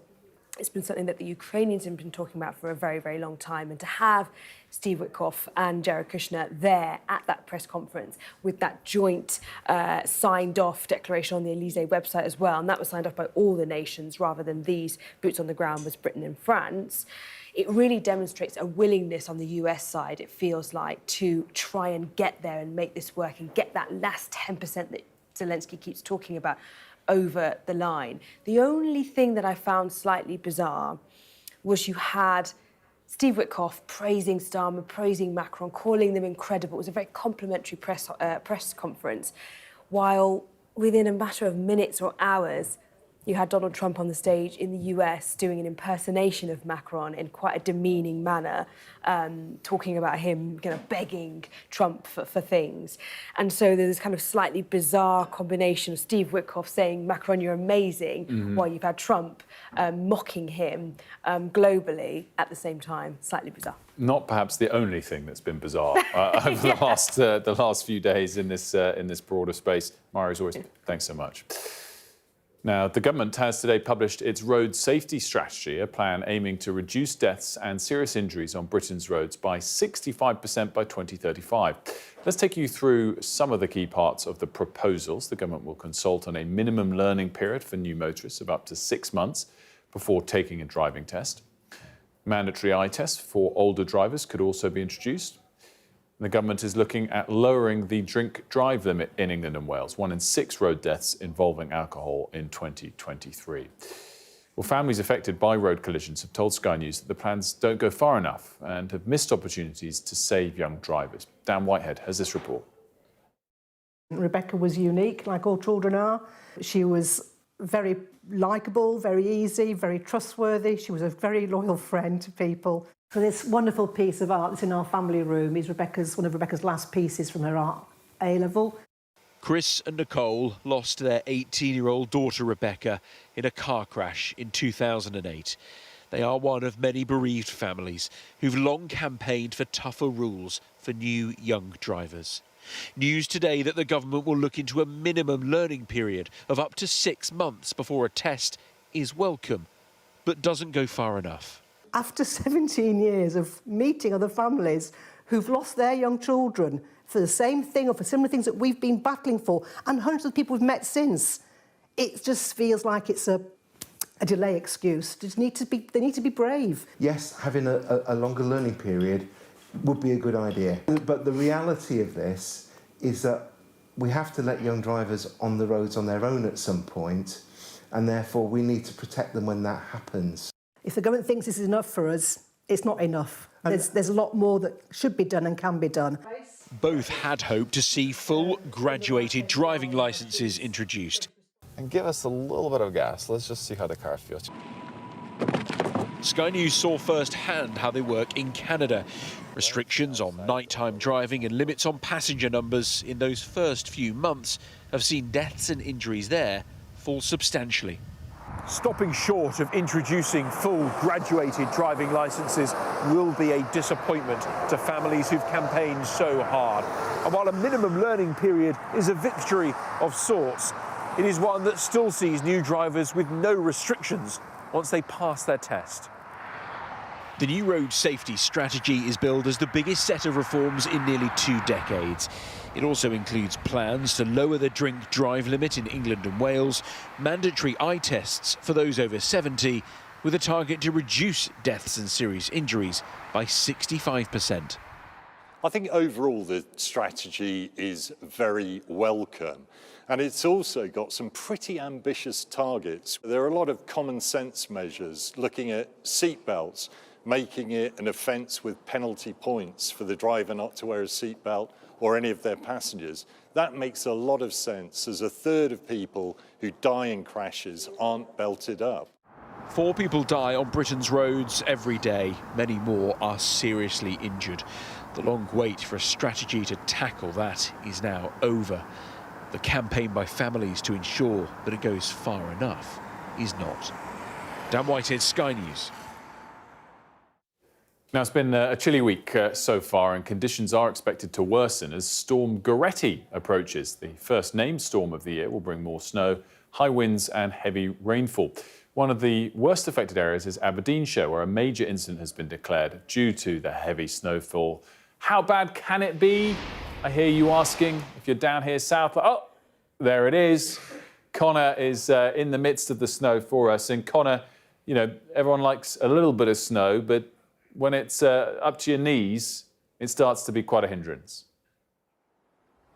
Yeah, and do you know what? They have not been able, some people in these communities here in the northeast of Scotland have not been able to get out of their houses since New Year's Day. I have to say this morning it is a little bit warmer. The thaw is beginning here, and that, of course, comes with fresh concerns, fresh issues in terms of the ice, because it's still bitterly cold, maybe not as cold as last night, but certainly that will now be the concern. There are thousands of tons of grit making their way to this part of Scotland to help amid these efforts, because authorities here in Aberdeenshire have declared a major incident, essentially a mechanism to try and pull council workers and deploy people from different divisions to assist with these major efforts. And it is a major community effort here because, as I say, people have not been able to get out of their houses in very many cases. Particular concern for the elderly and for the vulnerable as well. And if you don't have a 4x4 around here, you're not getting anywhere anytime soon. Take a look at this car, for example. That is not going anywhere anytime soon. We are up it's pretty thick still here in Aberdeenshire. Now, hundreds of schools across Scotland remain closed today because it is simply not safe to get out on the roads. And the council, the authorities, the officials here are saying this will be days until things start to improve. Connor, great stuff. Thanks so much for braving it for us in Aberdeenshire there. Now, there's a rapid rise in deepfake scams and videos. With technology easy to come by and imagery cheap to make, many are now using celebrities and political figures to make fake videos and gain the viewers' trust. Economist and former finance minister of Greece, Yanis Varoufakis, has had his likeness stolen in hundreds of deepfakes online. Here's one example of a... I'm going to tell you what happened, why this is point of no return, what your bank is doing right now while keeping you in dark. I'm Yanis Varoufakis, former finance minister. I've seen financial cascades. I know how they start. I know the signs. And I'm watching first domino fall while institutions pretend everything is fine. Well, delighted to say that here is the real Yanis Varoufakis, of course, the former finance minister of Greece. Great to see you, Yanis. Amazing how similar that deepfake was to you, and also amazing quite how many of them there are out there of you. Well, I was astonished more than anybody else, and I have to tell you that the reason why I was enraged initially was it took me about a couple of minutes to realize while watching one of those videos that it wasn't me. And the reason why I realized it was because I happened to be wearing that blue shirt, but the studio from which I was supposed to be transmitting that video was in a different city where I've never taken that shirt. It was that degree of sophistication that really appalled me and made me feel, my goodness, if I can't tell the difference, imagine. And, it's so dangerous for anyone, especially for people who are involved in politics, because they make you say things that you would never say in a language which sounds very much like your own. And I guess there's an incentive, is there? A particular incentive to impersonate you because there are often financial scams attached with it. People might be kind of drawn in, given that we know your expertise and background. Well, I have no idea, to be absolutely honest with you, why it was me that was selected. And some people tell me that it's probably because I have a distinctive accent that AI has a capacity to emulate. Maybe because I am, I'm not a typical politician. So, for instance, when it comes to Ukraine, I condemned Putin's invasion of Ukraine. At the same time, I condemned NATO's expansionism. So it's not hard to distort my message and make me sound like Putin's handmaiden or NATO stooge. I do not know. I really do not know. It's a very dubious honor they have bestowed upon me.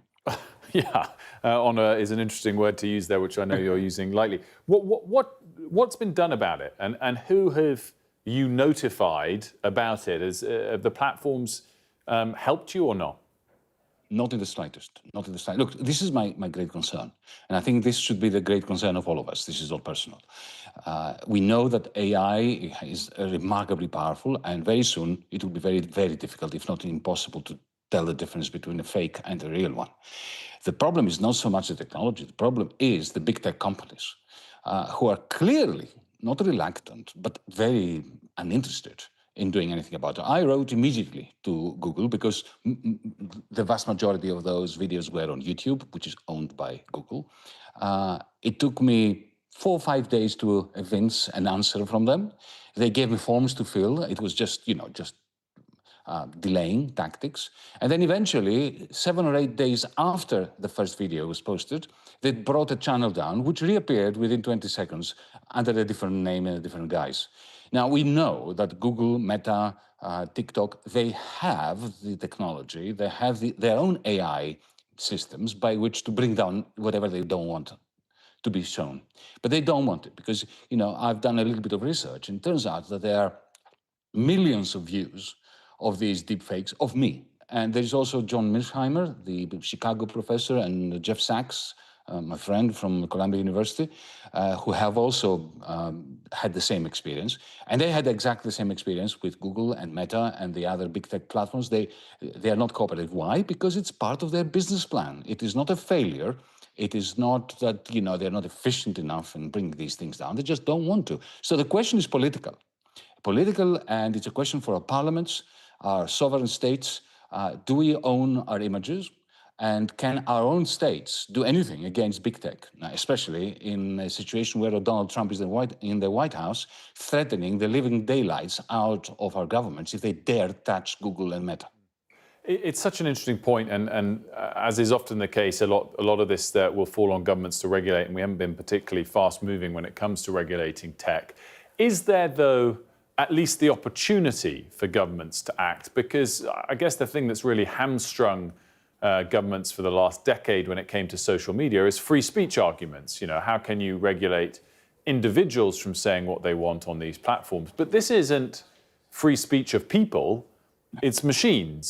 So should there be quite an easy route to regulate and restrict this sort of thing? There's no doubt. I mean, technically and legally, it is completely straightforward. I mean, if you were to present on your program somebody who supposedly said something that they had not said, you would be in trouble. Your program would be, your channel would be in trouble. The government would come down on you like a ton of bricks, as they should. They can do the same thing, but the problem is highly political. In Europe, in the United Kingdom, we have no technological sovereignty. Big tech, which is situated in Silicon Valley, have a totally free reign. You saw what happened when the European Union tried to regulate, to a very small degree, those big tech companies. You had Donald Trump effectively deperson a former commissioner of the European Union. And what did the European Commission do? Nothing. They went mum. You could see Ursula von der Leyen, the president of the European Commission, visiting your country, actually Scotland, and falling on her knees in front of Donald Trump, begging for tariff relief. And one of the things he said is, don't you dare touch big tech. The Chinese, on the other hand, who have developed their own big tech companies, they can impose rules. They can impose some very interesting rules, actually, quite progressive ones, like interoperability, which would really put the cat amongst the pigeons when it comes to big tech. But we in Europe, and you in the United Kingdom, we actually have no power or no political intent to gain the power to control our digital lives. And Yanis, sorry, just one final question on a different topic, if I may, which is It is amazing, I think, to pause. Last time we used to speak a lot when I was still at CNBC, it was in the midst of all sorts of issues that your country was facing. It's amazing to pause and snapshot to see that the borrowing costs on Greek 10-year government debt is a full percentage point below what the UK equivalent is. What has Greece done right, and what has the UK done wrong in the last decade to achieve that? Well, let me preface this by saying that you shouldn't want to swap your place with Greece. The United Kingdom, despite its great difficulties, and there are great differences, you're far, far better off. There has to be a distinction. A distinction needs to be made between the financial health, financial markets, and what's happening on the ground. 80% of the Greek population are worse off today than they ever were.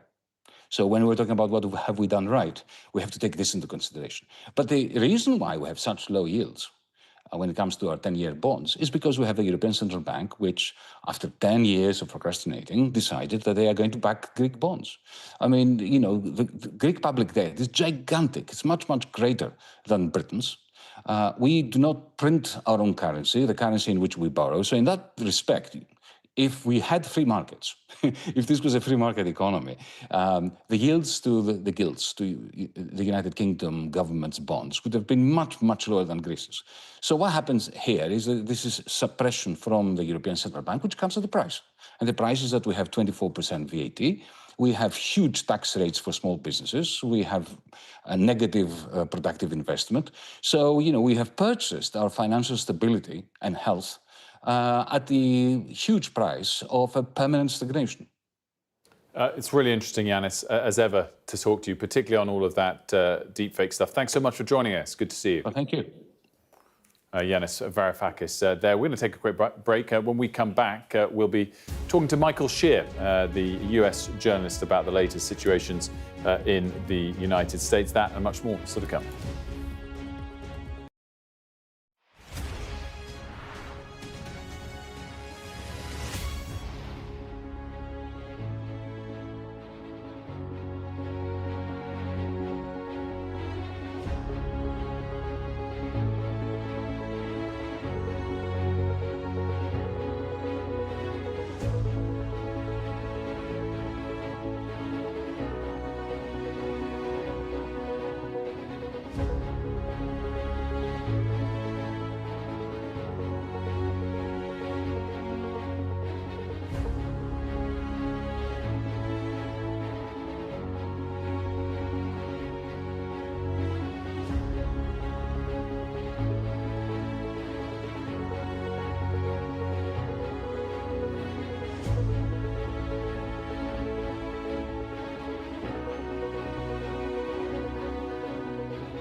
What's the best thing about being a Sky News presenter?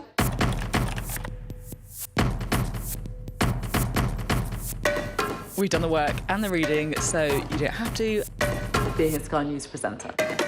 Hello and welcome. Westminster, the heart of British politics. I'm so sorry about what happened to you. So what on earth is going on? It's not true. Can I tell you what I think? It's really unusual. Mornings with Richard and Frost. Let's crack on. Let's get started. The best thing about being a Sky News journalist? They call him the king of the jungle. Being a Sky News journalist. Yusra Al-Baghir has this report. And this is what's left of it. As a woman of colour, how did the Harris campaign speak to you? People risk their lives to speak to us for this report. Mr. Zuma, Sky News.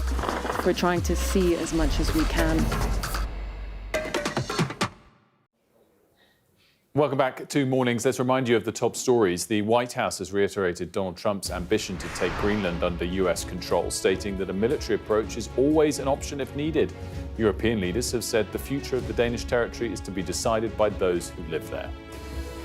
In a key moment for the progress of peace talks for Ukraine, the UK and France have agreed to put troops on the ground there if there is a ceasefire with Russia. The government has published its road safety strategy, a plan aiming to reduce deaths and serious injuries on Britain's road. It suggests lowering the drink-drive limit and mandatory eye tests for over 70s. Now, the UK and France will send troops to Ukraine if a peace deal with Russia can be secured.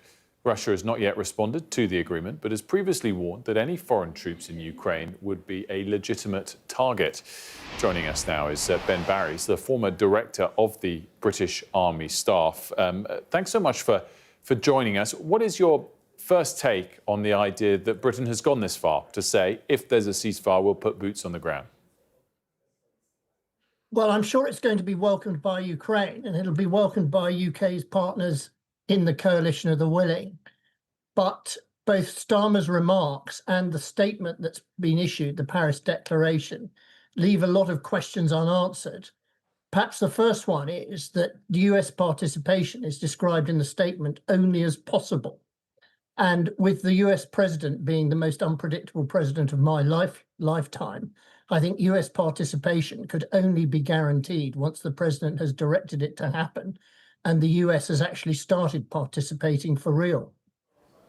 I think that's a very interesting point to focus on. I think the other one is, that capability from the US is obviously required for this to be a success, but so is quite a significant presence, presumably, from UK and French troops and other military assets. What would it take for this to work, and can we afford it? Well, the first thing that would be absolutely essential is for Russia to actually agree and then order its troops to conform. I mean, recent Russian and European history is littered with examples of Russia having agreed to ceasefire deals and then not honouring them. We only need to look at what happened in Ukraine from 2015 onwards.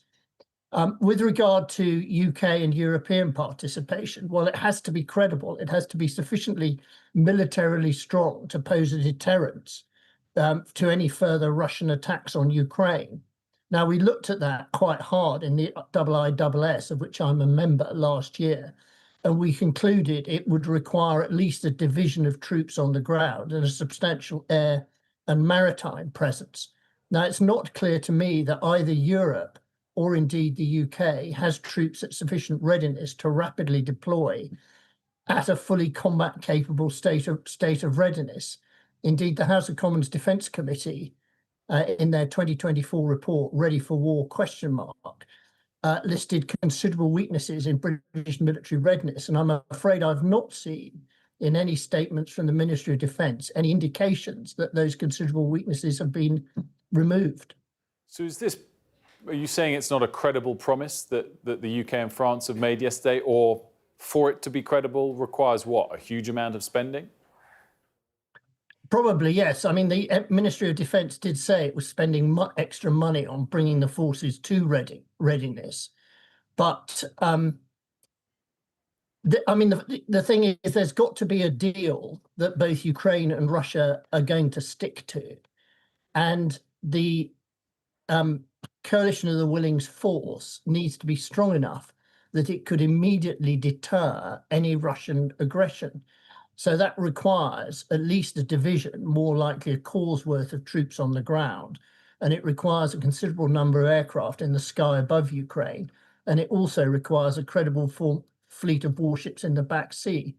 And if you want an indicator that some parts of Europe are not up for this, it's Chancellor Merz's reported statement that German troops would participate in the mission, but from a country outside Ukraine. Yeah, what do you make of that? Well, I mean, Germany is a country which, of course, has some difficulty in sending its troops into harm's way. Now, that's quite understandable, but I think the British and French privately will be very disappointed that Chancellor Merz's reported remarks are so qualified. I mean, they'd want to see German troops in Ukraine, not just for political reasons, but also to help make up the strength of the force. Ben, thanks so much for joining us. I really appreciate it. Ben Barry, the former director of the British Army Staff. Let's get a take on the US side of this and then all of the other news relating to the US of late, from Greenland to Venezuela. Delighted to say I'm joined now by Michael Shear from the New York Times. Michael, very good morning to you. Thanks so much for joining us. Yeah, sure. Thanks for having me. Quick take. I know we've booked you on Greenland and everything else, but what is your reading of what was announced yesterday by the Coalition of the Willing? Because as Ben was just outlining, President Trump's press conferences weren't particularly flattering towards President Macron and others throughout the rest of the afternoon. But Steve Witkoff was there, who's seen as at least plugged into what President Putin wants, was super positive towards European allies, but also to that kind of commentary we've had of late that we're very close to a peace deal. Yeah, he was. Kushner was as well, Jared Kushner, who was there. I will say I'm a little skeptical because the two of them have been equally optimistic, weeks ago, months ago. That's sort of their routine is to emerge from some of these discussions and say we're closer than we ever have been. They brief the U.S. press pretty regularly on this, and as we all know, it's still not there. And part of what tends to happen is they come out with optimistic statements, and then the Kremlin throws cold water on it. So I mean, it looks like the agreement among the coalition of the willing nations, Britain and France and Germany and the others, is incrementally further along, but I think that there's a long way to go. In terms of that backing, if we get a peace deal and we see French and British boots on the ground, as Ben was saying, the wording around US backing for those boots on the ground is still not 100% an ironclad. But realistically, if we got to that point, do you think the US backing would be full? I think the U.S. backing could be full, short of actual U.S. presence on the ground. I think the U.S. at least is pledging intelligence and monitoring and all sorts of things that its sort of robust force could deliver. But remember, depending on who the president is, I mean, if Donald Trump has shown us anything, it's how unpredictable he is, and something that gets promised in 2026. In 28 might not be there. So, I mean, I think and that's got to be what Zelensky has in the back of his mind, having been through this before with promises from some of his neighbors for help, and then that help doesn't arrive. Of course, there's an interesting balance to see some level of help for the Europeans on one topic at the same time as you're clashing pretty extraordinarily with them as it relates to Greenland. Quickly, first of all, how serious is he about trying to seize or acquire Greenland? I think the idea of trying to acquire Greenland in some way is quite serious. And I think, Stephen Miller was one of Trump's top aides was on the television within the last 24 hours, essentially saying that this is a top priority. My sense is, from talking to people both in the UK and in the US, that the idea of an actual military invasion or a military action to take Greenland by force seems less likely. That seems more like an attempt to exert leverage over whatever negotiations are to come, whether that's diplomatic negotiations or, as Trump said, some sort of financial, or Rubio said, I guess, some sort of financial arrangement to buy Greenland. And the threat of military force makes that easier for them. Of course, it comes so soon after he surprised the world, I think. Even if there was hints at a build-up towards Venezuela, surprised the world with the extent of what he was willing to do all of a sudden by removing President Maduro in Venezuela. Do you think, therefore, are you suggesting it's short-sighted to extrapolate from one to the other? Is this very different because it is ultimately an ally that has not control, but sovereignty over Greenland? Yeah, look, I think under normal circumstances it would be a leap to necessarily extrapolate a one-to-one from one part of the world with one set of circumstances to the other. But I go back to my answer to the previous question, which is that with Donald Trump, you sort of never know. And he did surprise a lot of the world with Venezuela. And I think if if they. He wants the rare earth minerals. He believes that he's one of the greatest presidents in American history, and one of the things that great presidents have done, in his view, is to expand the footprint of the United States. And I think he very much wants to be in that pantheon of American presidents that expands the U.S. territory. And I think if that motivation takes over, I do think nothing is, as they've said, off the table.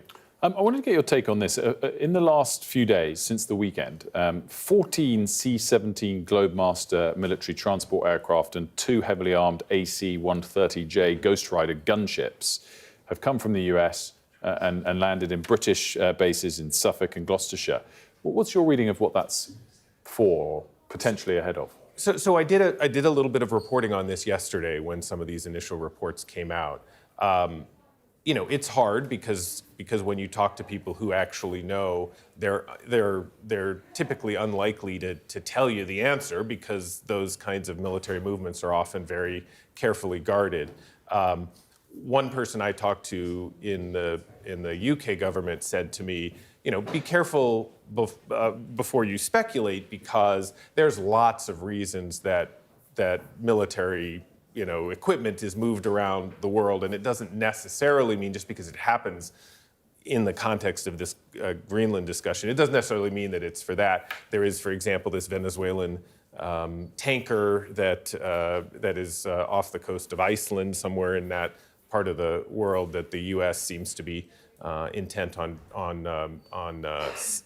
seizing. And so there's a lot of different things that military equipment could be for. I guess whether it's linked to that question or a separate question, how focused is the US on Iran right now? Well, I mean, it's interesting. Iran is one of those places where I think Trump really feels like he has carte blanche, given the extent to which the previous attack on its nuclear facilities was answered with essentially nothing, that the Iranian regime couldn't muster much of a defense on that day, or much of a response in the days after. And I think if given the excuse to sort of present a demonstration of American might again, I think he probably would do it.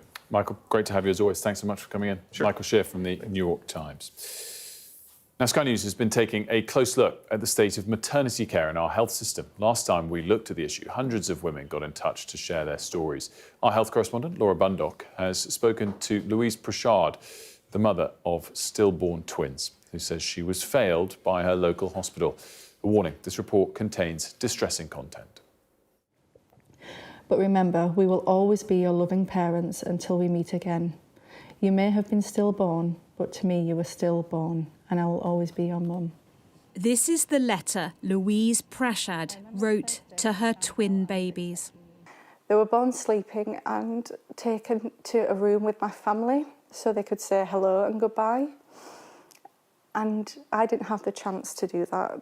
When Louise woke up, she was told her babies had died and she'd been given a life-saving liver transplant. I howled, and a really, really kind nurse came in and held me. And I wouldn't believe it. I was so angry that I hadn't been listened to. I just couldn't shake the feeling that I was dying. And every time I went into the hospital, my feelings were just spoken away. I felt like I was shouting into a black void. Hundreds of women have written to Sky News describing their traumatic births.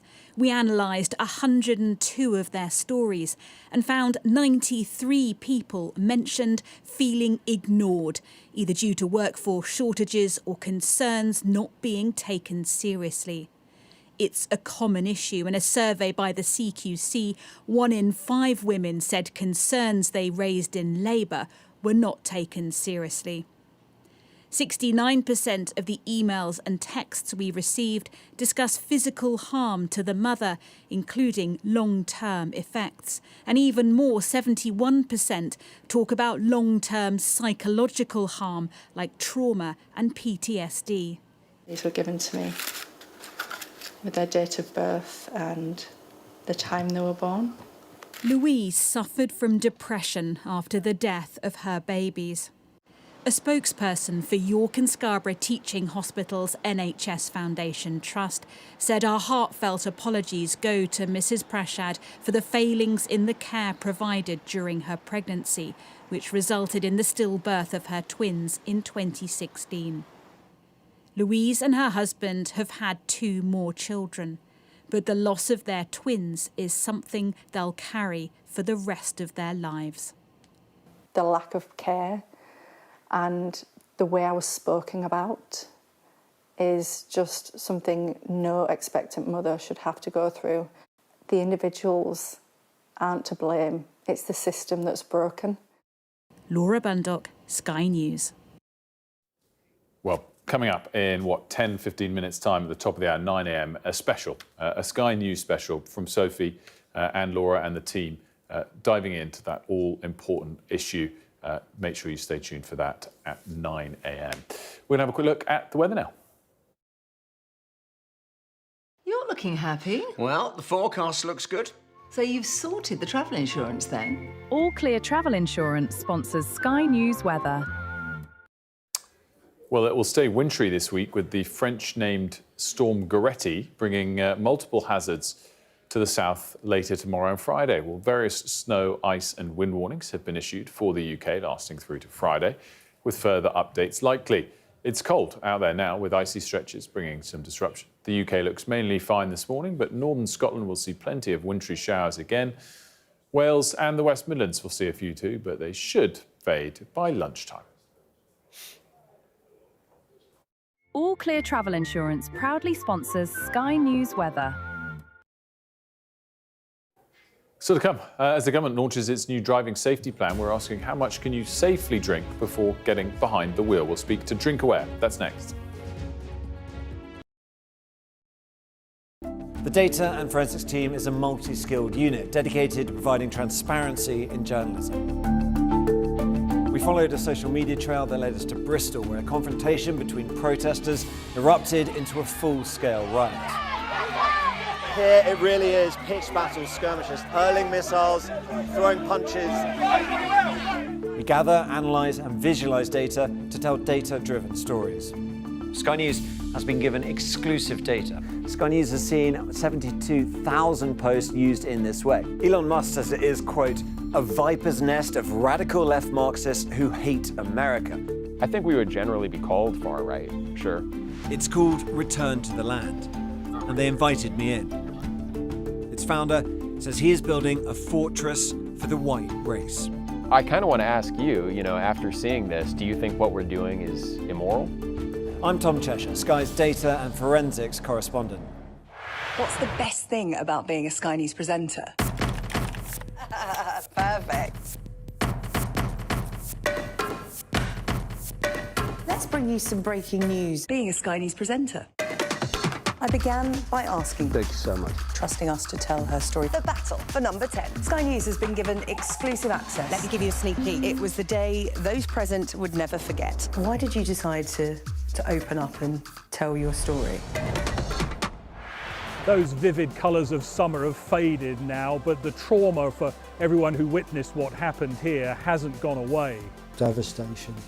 We lost 3 of them.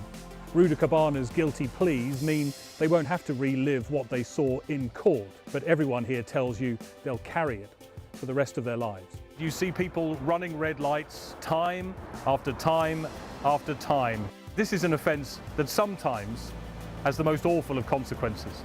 When you speed through a pedestrian crossing, there is a risk that you could batter somebody to death. She filled our lives with light. She was innocent, she was happy. I'm Greg Milam and I'm Sky's Chief North of England correspondent. He had a beautiful death. He fell asleep in my arms. This is about a dying person's choice to die peacefully when they want to, on their terms. What's the best thing about being a Sky News journalist? Who's funnier? Being a Sky News journalist. A special edition of The World with me, Yalda Hakim. Pakistan has the right to respond. You're like, what? historic day here today. Congratulations, this is a huge moment. But what happens now? Welcome back. Now, key Whitehall departments had to answer almost twice as many questions from MPs and peers in 2025 compared to the year before. Senior government sources have labelled the significant growth of questions as time-wasting and suspect AI is behind the rise. Our Deputy Political Editor, Sam Coates, has this report. Passing laws, but also holding government to account. They ask questions in person. Let us come to Prime Minister's questions. But also in writing.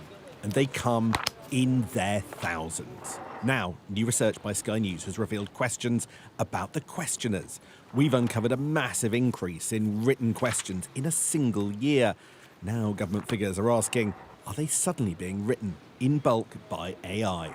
Here is the number of written questions from MPs and Lords each year for, well, the last decade, and you can see it's more or less consistent.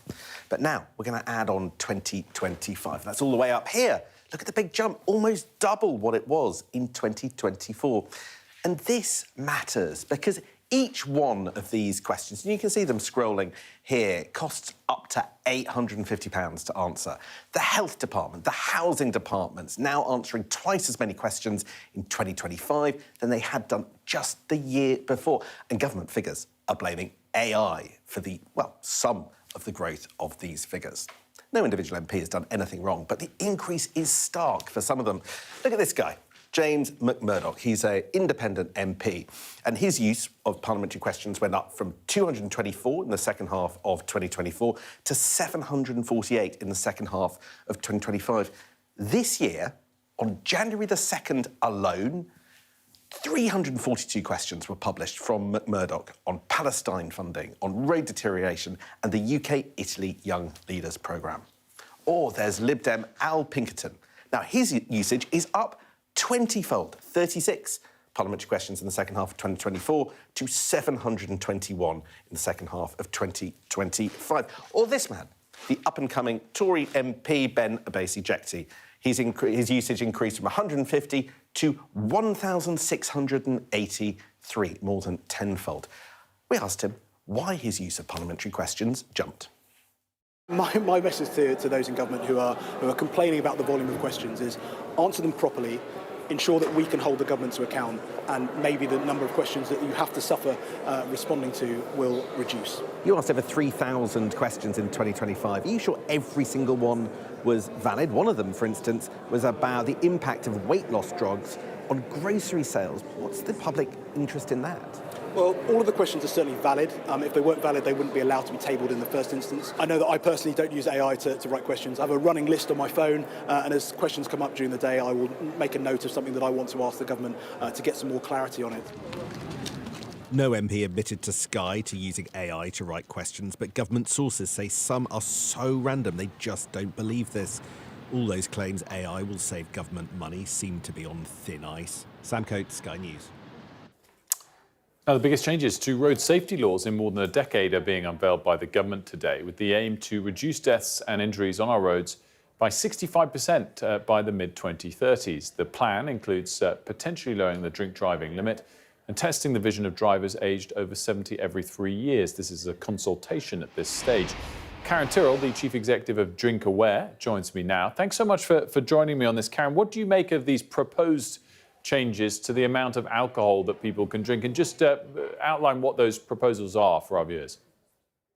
So the government is proposing changing the drink drive limit to 50 milligrams of alcohol in 100 millilitres of your blood, which will bring England and Wales into line with what is already the case in Scotland and across much of the EU. So this feels like a really proportionate and appropriate response. From our point of view, making sure that we are safe on the roads and that people avoid drinking if they're thinking about getting behind the wheel is a really important message to get out there. But what's important actually is that that is combined with better enforcement and making sure that the police have got the right kind of resources to be able to breathalyse people so that we can make sure that we nip these kind of patterns in the bud. And that's down from what level, i.e. how big a change? But also, I think it's important to note, I have to say I wasn't aware of this, necessarily, that these rules, both before and after, are based on how much alcohol's in your breath, in your blood, as opposed to flat levels of units. Most people think it's about how much alcohol is in the drink. It's not. It's how it affects them. Exactly right. And of course, we can't know very easily how much alcohol is in our bloodstream. You can know how much you've drunk in terms of units, but it's really hard to know how our individual body is going to respond to that.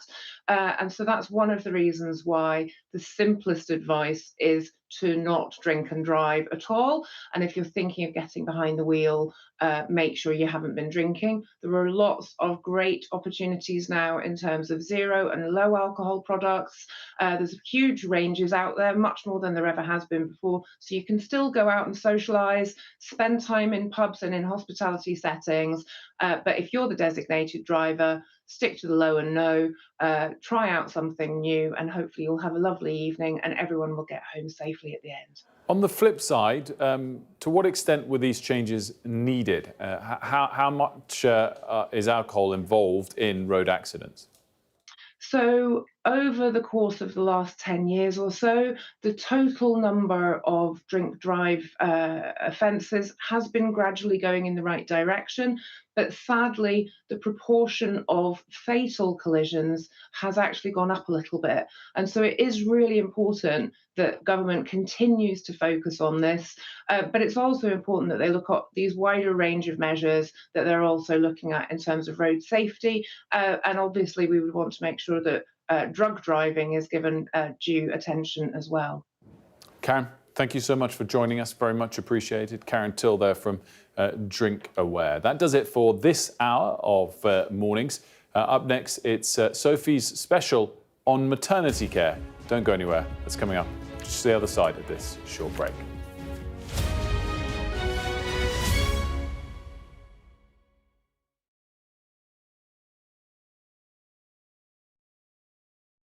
The best thing about being a Sky News journalist? I'm going to take you behind the scenes here for Election Night Live. They have gone up and up. Being a Sky News journalist. Ed Conway, Sky News, is anyone going to talk to us? Mortgage rates did go up very sharply during your time in office. Here it is. First off, just the scale of what we're looking at. Our data shows it's been happening. Question is, why it hasn't been stopped.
Good morning. It is 9 o'clock and welcome to Mornings with Ridge and Frost.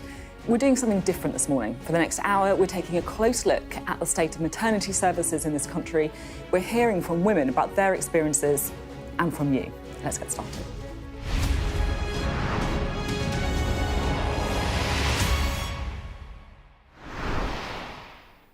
Now, before Christmas, on this programme, we covered the latest report into maternity and neonatal care. It was by Baroness Amos, and look, it was pretty horrific reading. Women not being listened to, mums and babies being harmed or even dying when they shouldn't be. And perhaps the most depressing thing of all, absolutely none of this was a surprise, because multiple reports and multiple reviews over multiple years have told us the same thing. Maternity care in the UK is frankly a disgrace. But after we did that reporting, something quite extraordinary happened. We were inundated with emails from women who wanted to share their experiences and their stories. Now, I've been a journalist for 20 years and I've never seen anything like it. Women whose lives were put at risk, women who lost babies, women who weren't listened to, who were treated like vessels rather than human beings. So today we're bringing some of those women here into the studio to talk about what happened to them. And if you've got a story to share, let us know. Because we're going to be doing everything we can to get those stories in front of the politicians and the NHS leaders who can do something about it. We know the problems with maternity care. We've had reports, we've had reviews, we've had hand-wringing, we've had serious faces from politicians and NHS leaders and promises that things will change, but nothing seems to change. It all seems to stay exactly the same, and that is not OK. So we're not going to move on and allow the news cycle to shift onto something else. We're going to demand change. And we're going to do it by amplifying the voices of those women who wrote to us with their story to share. So for this hour, I'm joined by 6 women who've stepped forward to share their stories. Rachel, Nia, Stephanie, Grace, Hannah and Trisha. We're going to hear from all of them throughout this next hour. Also with us, Donna Ockenden. Now, Donna is a senior midwife. She's an advisor to the Nursing and Midwifery Council. She led the review into maternity services at Shrewsbury and Telsford Hospital NHS Trust, and she's now chairing a similar review in Nottingham, the largest of its kind in NHS history. But let's start in York, where our health correspondent, Laura Bundock, heard the story of one mother whose twin stillbirth nearly took her own life too. But remember, we will always be your loving parents until we meet again. You may have been stillborn, but to me you were stillborn, and I will always be your mum. This is the letter Louise Prashad wrote to her twin babies. They were born sleeping and taken to a room with my family so they could say hello and goodbye. And I didn't have the chance to do that. When Louise woke up, she was told her babies had died and she'd been given a life-saving liver transplant. I howled and a really, really kind nurse came in and held me. And I wouldn't believe it. I was so angry that I hadn't been listened to. I just couldn't shake the feeling that I was dying. And every time I went into the hospital, my feelings were just spoken away. I felt like I was shouting into a black void. Hundreds of women have written to Sky News describing their traumatic births. We analysed 102 of their stories and found 93 people mentioned feeling ignored, either due to workforce shortages or concerns not being taken seriously. It's a common issue. In a survey by the CQC, 1 in 5 women said concerns they raised in labour were not taken seriously. 69% of the emails and texts we received discuss physical harm to the mother, including long-term effects. And even more, 71% talk about long-term psychological harm like trauma and PTSD. These were given to me with their date of birth and the time they were born. Louise suffered from depression after the death of her babies.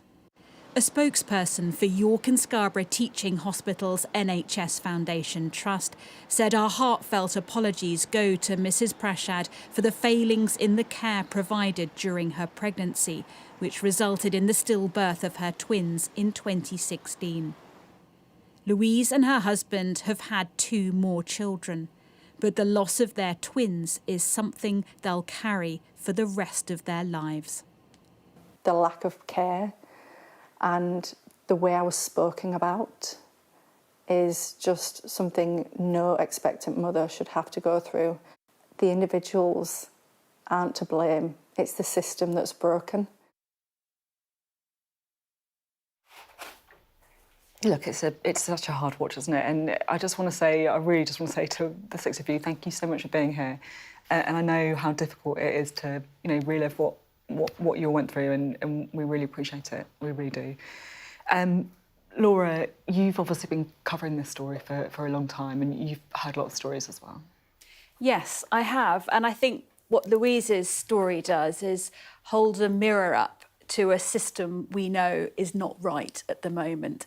And I think we've had years of warnings, years of reviews, years of mounting pressure, and nothing seems to have changed. But I think there is a hope that perhaps 2026, this year, could be a moment of change. The system is in crisis, we know that. It is a vital service that anyone who is going through maternity relies upon, and yet it is also a service that is failing mothers and babies, and as we heard in Louise's case, sometimes with absolutely tragic consequences. So the question now, what next? Well, we know we've had numerous reviews and recommendations made in the past. Donna Rock, you've made some of those recommendations. Yeah. 748 in total, and that's just since 2015. It's a sobering statistic. The hope now is that the review, it was meant to be a rapid review published at the end of last year, which is now taking longer, will collate the recommendations and set out a national framework. That's what Baroness Amos is currently tasked with.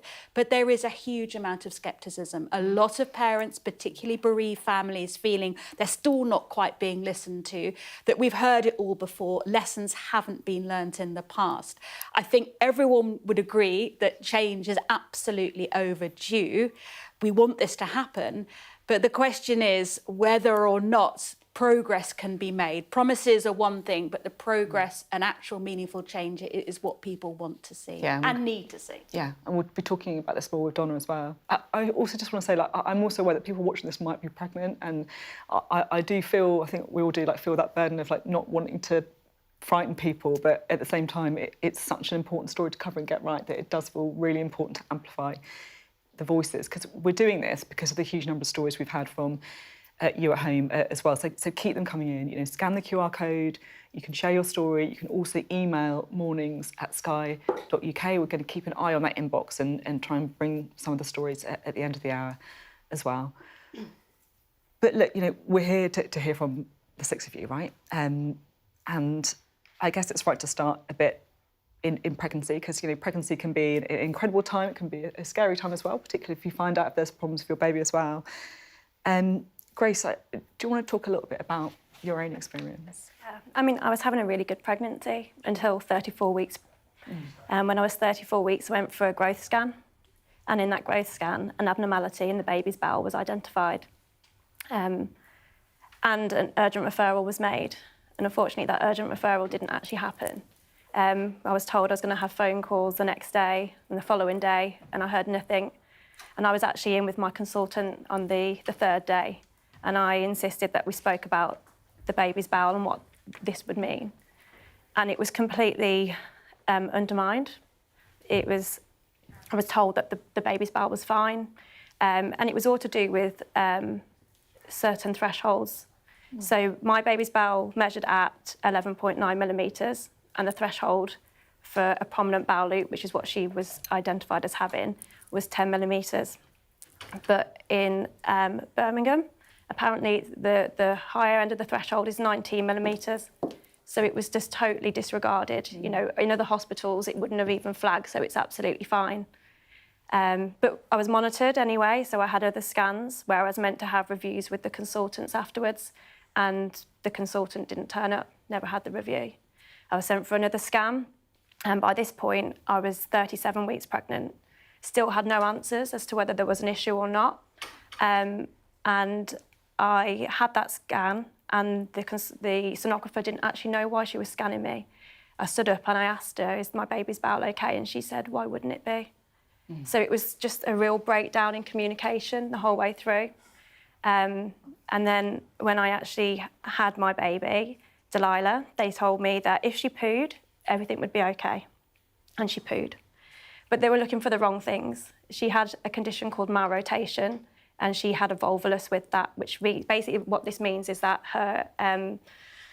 her bowel didn't rotate into the correct place when she was growing. And as a result of that, her intestines twisted around themselves, which obviously cuts off the blood supply to the bowel. And well done, honestly.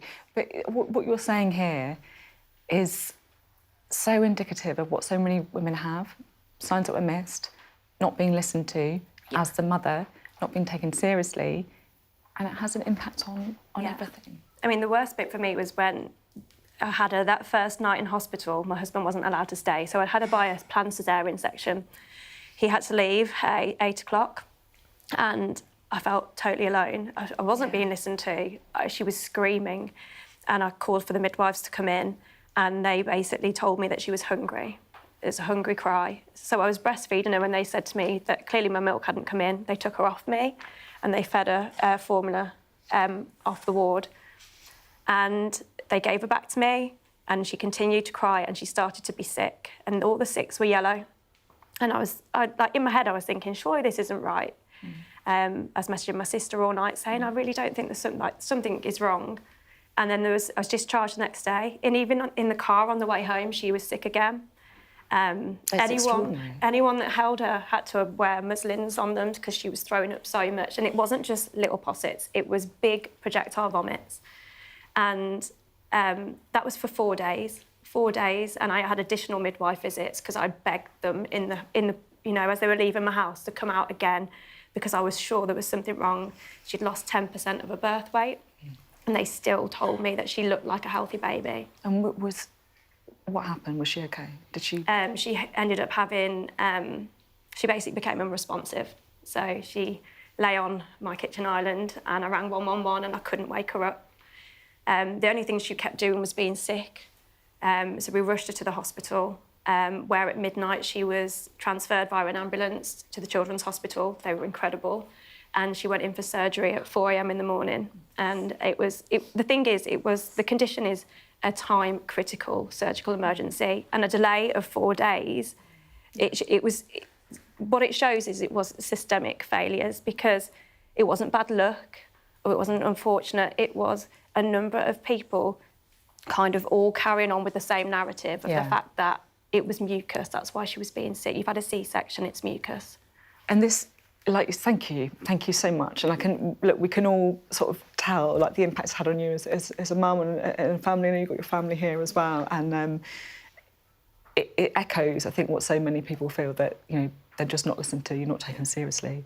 Can we bring in Stephanie as well? Is that okay? Just talk a bit about what happened. So when I fell pregnant around 7 weeks, I didn't need to take a pregnancy test because I immediately started being sick and I couldn't stop. I didn't know what was wrong. It wasn't morning sickness. This was continuous 72 hours, and I thought I need to get to A&E. And they nearly put me on a drip. And I was injected with an antiemetic, which stopped me. And they told me I had a very rare condition called hyperemesis gravidarum. And this is just completely missed. And I was told I had food poisoning at first, and just to go home. And then it continued the next day. Even after being injected, I had to be medicated up until labour. The doctors kept telling me I needed to come off the medication. It wasn't trialled in pregnant women past the second trimester. They weren't sure what complications it could have with the baby, but if I didn't have this medication, I would die because I wouldn't be able to stop being sick.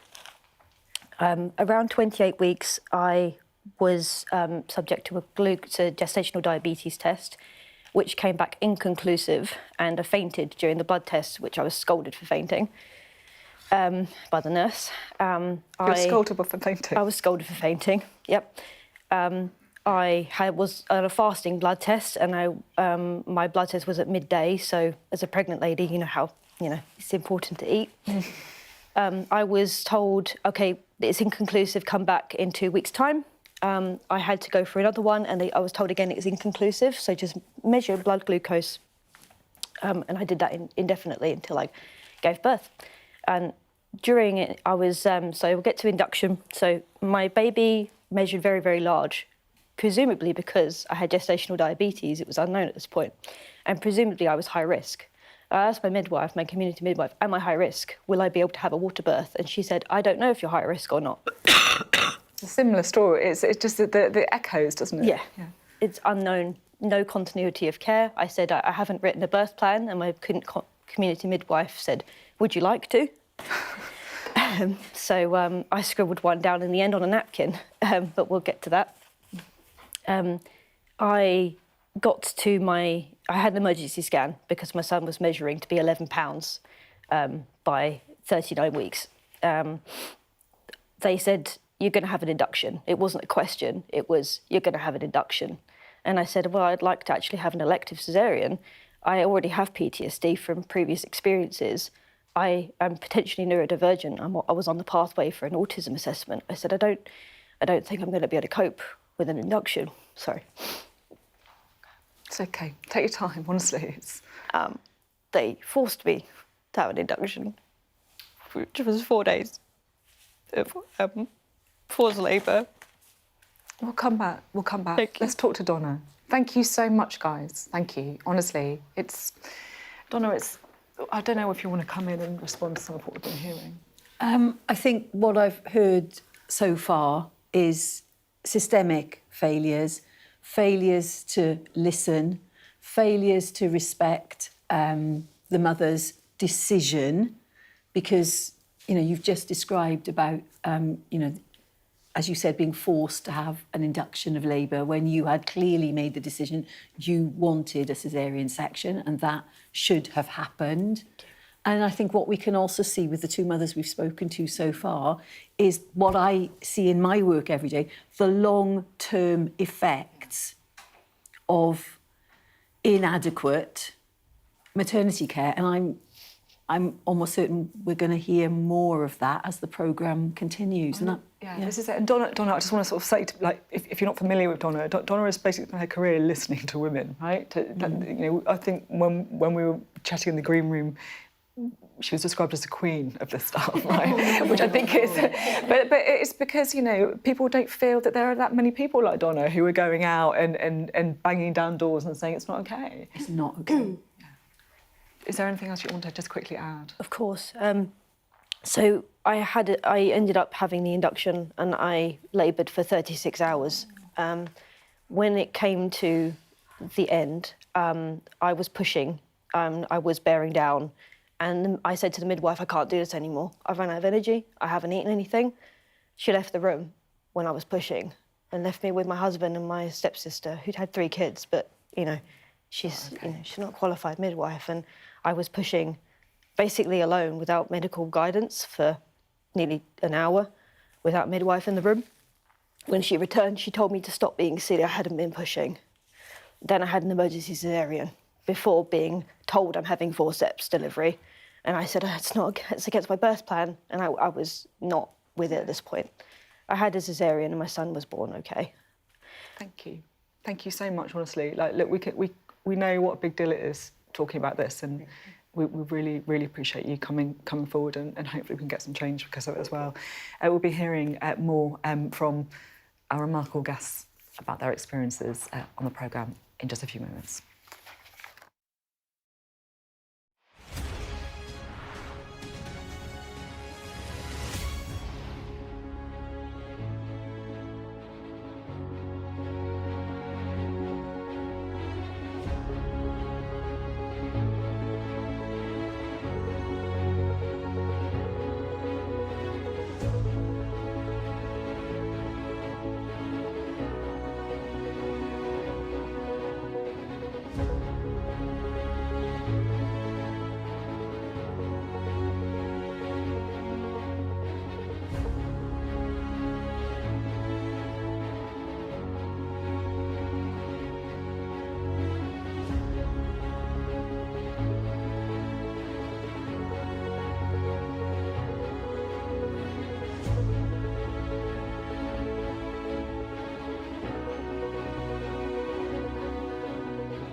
What's the best thing about being a Sky News presenter?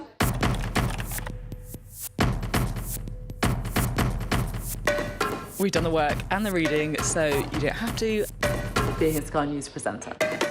Hello and welcome. Westminster, the heart of British politics. I'm so sorry about what happened to you. So what on earth is going on? It's not true. Can I tell you what I think is really unusual? Mornings with Richard Frost. Let's crack on. Let's get started. The best thing about being a Sky News journalist? They call him the king of the jungle. Being a Sky News journalist.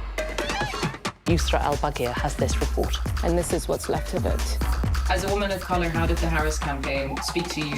People risk their lives to speak to us for this report. Mr. Zuma, Sky News. We're trying to see as much as we can. Thanks for joining us this morning. We're looking at the state of maternity care in this country. We're hearing from people, testimonials about what they've experienced. And I just want to bring in Rachel. Oops, sorry, my heel just slipping on the floor there, nearly lost me. Rachel, what happened when you gave birth? Yeah, so I gave birth to my son, Dougie, in September 2021. Absolute light of my life. Love that boy to bits. But it was a pretty difficult pregnancy from day one. We conceived the Christmas that was cancelled.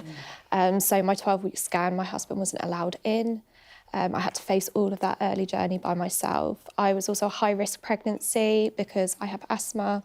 But what was actually developing was antenatal depression as well. My mental health was really bad during the whole pregnancy. At about 39 weeks, I finally got referred to the mental health midwife, but they never saw me. My appointment was the day that my waters broke. So I went into labour. My waters broke at 1 a.m. in the morning, and they tell you to obviously wait 24 hours. We went in, got checked, they told me my waters had broken, which I could pretty much tell them they had broken. Yeah. There was a massive Hollywood gush. So it was pretty, didn't really need that confirmed. But they told me, go home and labour by yourself, and you can come back 24 hours later, and if there's no progress, we'll have to induce you. So I did end up having to go back and get the induction. I was left on the antenatal ward, waiting for a bed in labour ward for over, I think it worked out about 14 hours. So I was about 36 hours into labour at this point. I had been contracting. It just wasn't moving fast enough. I was given a sweep as well on the antenatal ward, which I didn't consent to. She said, oh, you're 1 centimetre dilated, I'm going to sweep. And you're not supposed to do that when waters are broken because there's a risk of infection.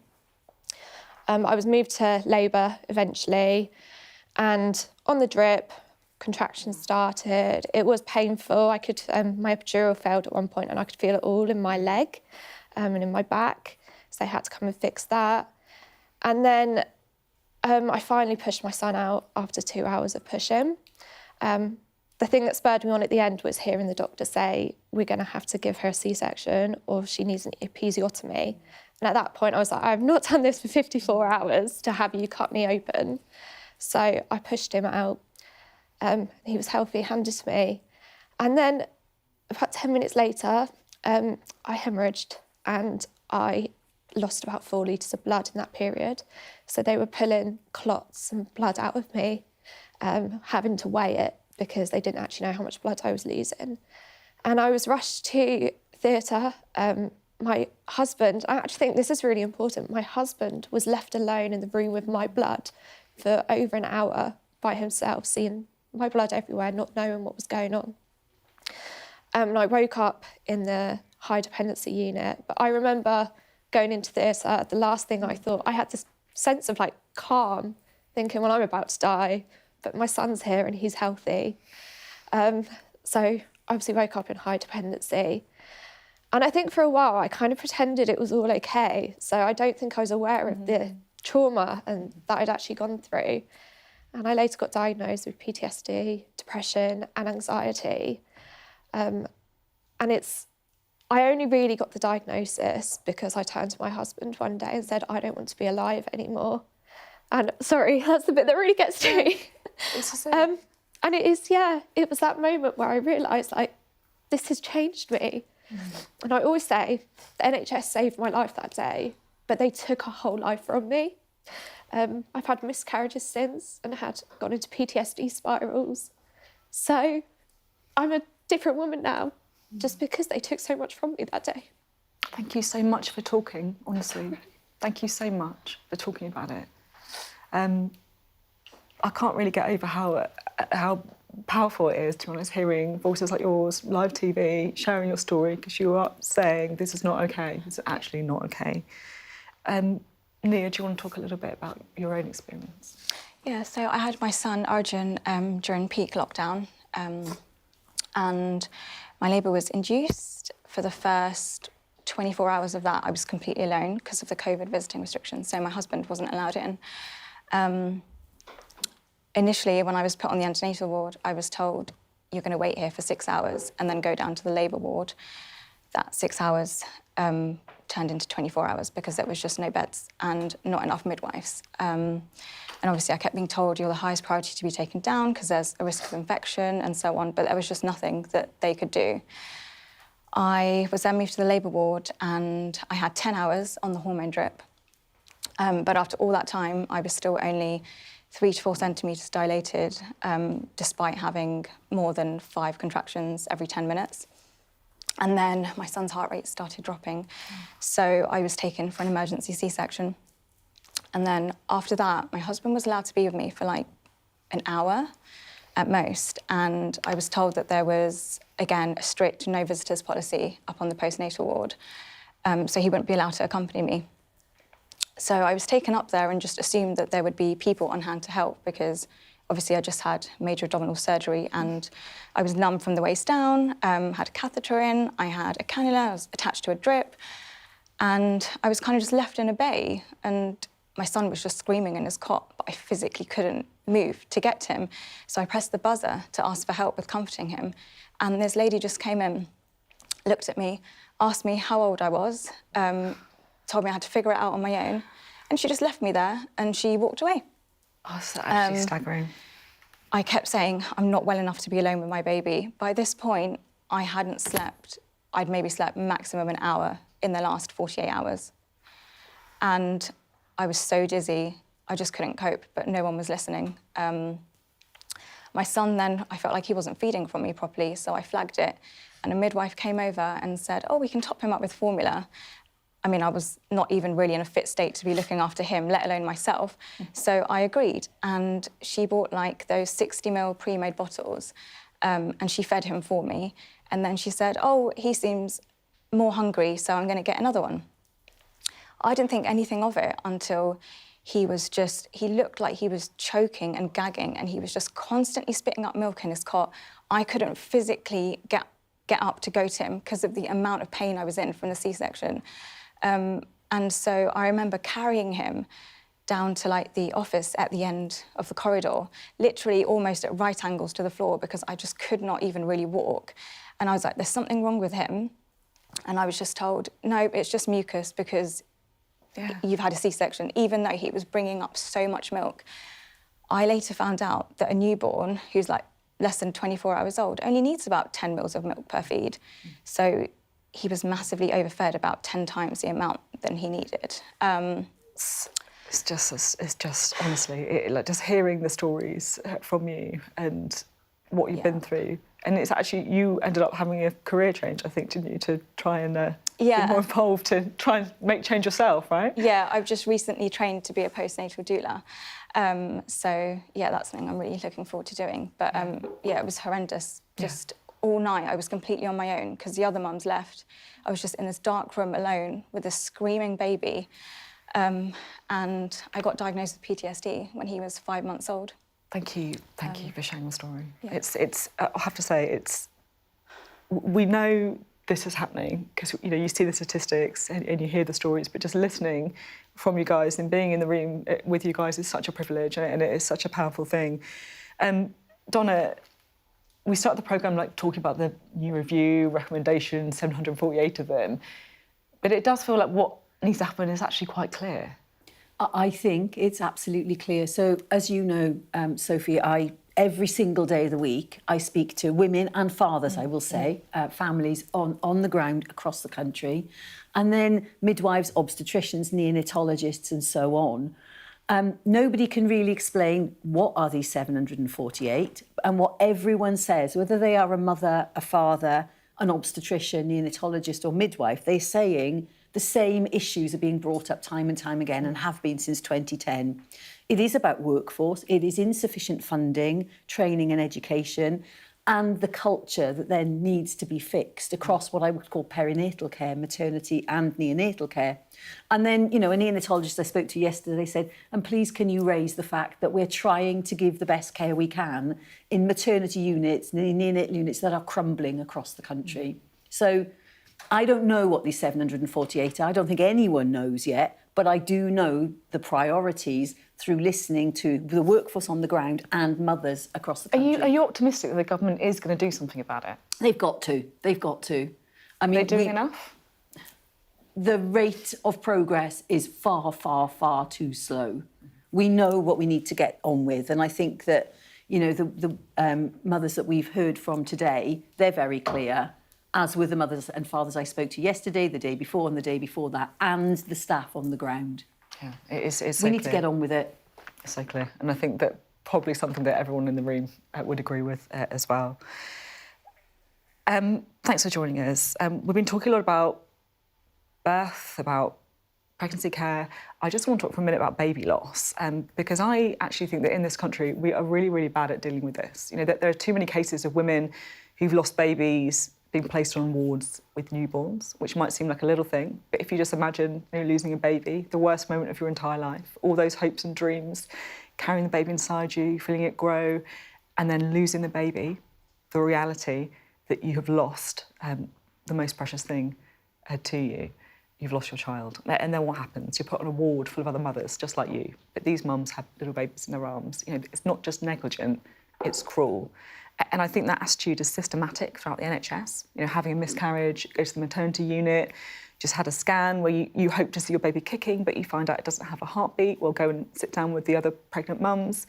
It's symptomatic, for me, of a system where women are treated like vessels, not like people who should be heard and listened to. Because, look, you know, bringing life into the world can be the most incredible moment, the happiest time of your life, but it can be the worst time of your life as well if we don't get it wrong. I just want to talk to Trisha, if I may, about your own story. Thanks for being with us, Trisha. Thanks for having me. Do you want to talk a little bit about what happened to you? Well, yeah. Oh, gosh, I don't even know where to start. Well, so start from the end to the beginning. So I had lost a set of twins, one boy, one girl, at 19 weeks. Well, it was almost 20 weeks. I'm so sorry, by the way. I mean, that's an awful loss. Yeah, I said that way too casually, didn't I? No, but I understand why you did as well. So I think from the beginning, I found the pregnancy a bit tricky anyway. At some point, I was actually paranoid that I was experiencing an ectopic pregnancy. So I literally panicked because I felt like the symptoms were way too extreme. So I had expressed that concern, and so they called me in for an early appointment, because I know that the first appointment you're meant to have, the scanning, is around 12 weeks. But they called me, I think I was like maybe 10, 11 weeks. And that was when I discovered that I was pregnant with twins.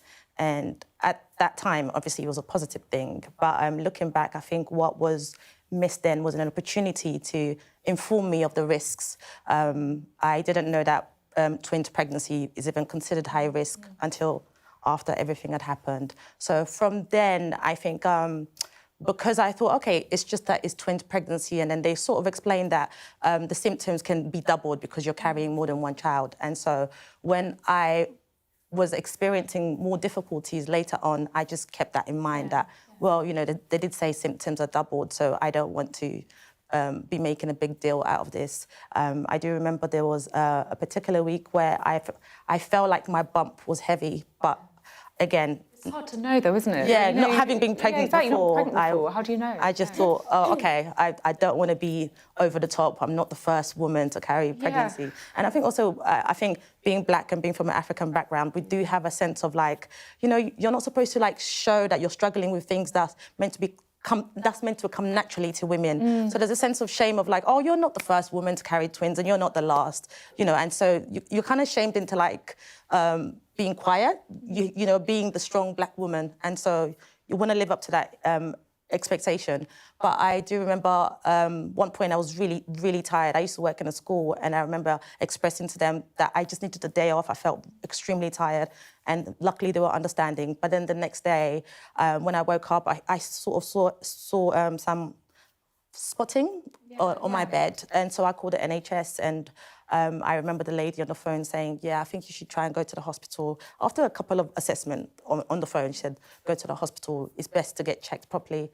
And I went to the hospital and I just remember after she had a look under there, did their thing. And I remember where I realised things were going horribly wrong was when she literally held my hand and she said, darling. And I thought, oh, they don't usually do physical touch, so she's about to tell me something here. And then she said, oh, your cervix is opening and one of the water thingy, suddenly I can't remember the correct terms, but she said, and one of the sacs is kind of like hanging low, so we're going to need you off your feet from now on. And so then they wheeled me up to another ward, and yeah, and I remember at some point there was a bunch of doctors that came in and they basically explained that what happened is that I've got incompetent cervix and that my cervix opened early, and I think they were saying that ideally they would stitch me up, but because the sac has gone quite low, if they do anything, they're just going to make me go into labour. So what they're going to do instead is try and keep me semi-upside down in hopes that the babies will probably move back, and then if they move the sac back, then I could get my cervix stitched up. But I was in hospital for about 5 days before I actually went into labour because I also caught an infection, sepsis. And then because of that, they were like, we're going to have to get them out because otherwise we're going to lose all three of you. And yeah, so it just seemed like the worst nightmare ever. And then I also remember asking if I could get a C-section because I didn't want to have to push babies that are not going to survive. But they were like, no. So I was like, I don't remember there being a specific reason. I just thought that maybe I'm asking for something that's not usually given to late miscarriages. That's how I processed it in my head. I thought maybe this is something that you ask for full-term babies. And so, yeah, by looking back, I realised just how cruel that was to have to... Yeah, cruel, to deliver. Yeah, because I think one of the moments that was really like, it's detrimental to my well-being looking back is after I pushed the first child out and they were like, do you want to hold him? I was like, no, because then I won't be able to push the second one. So let me just carry on with this and focus. And then it's constantly having to literally watch your children die because, you know, you can see them breathing as well because they make it clear they can't save them. They're not at that stage where they can be saved. And then so it's just a process of having to just experience that. And I think after that, I went into shock. And then they had to surgically remove one of the umbilical cords because it wasn't coming out. I think I was so exhausted as well. And I remember my mum saying I was shaking very vigorously and I had gone grey before they took me off to surgically remove what was remaining in me.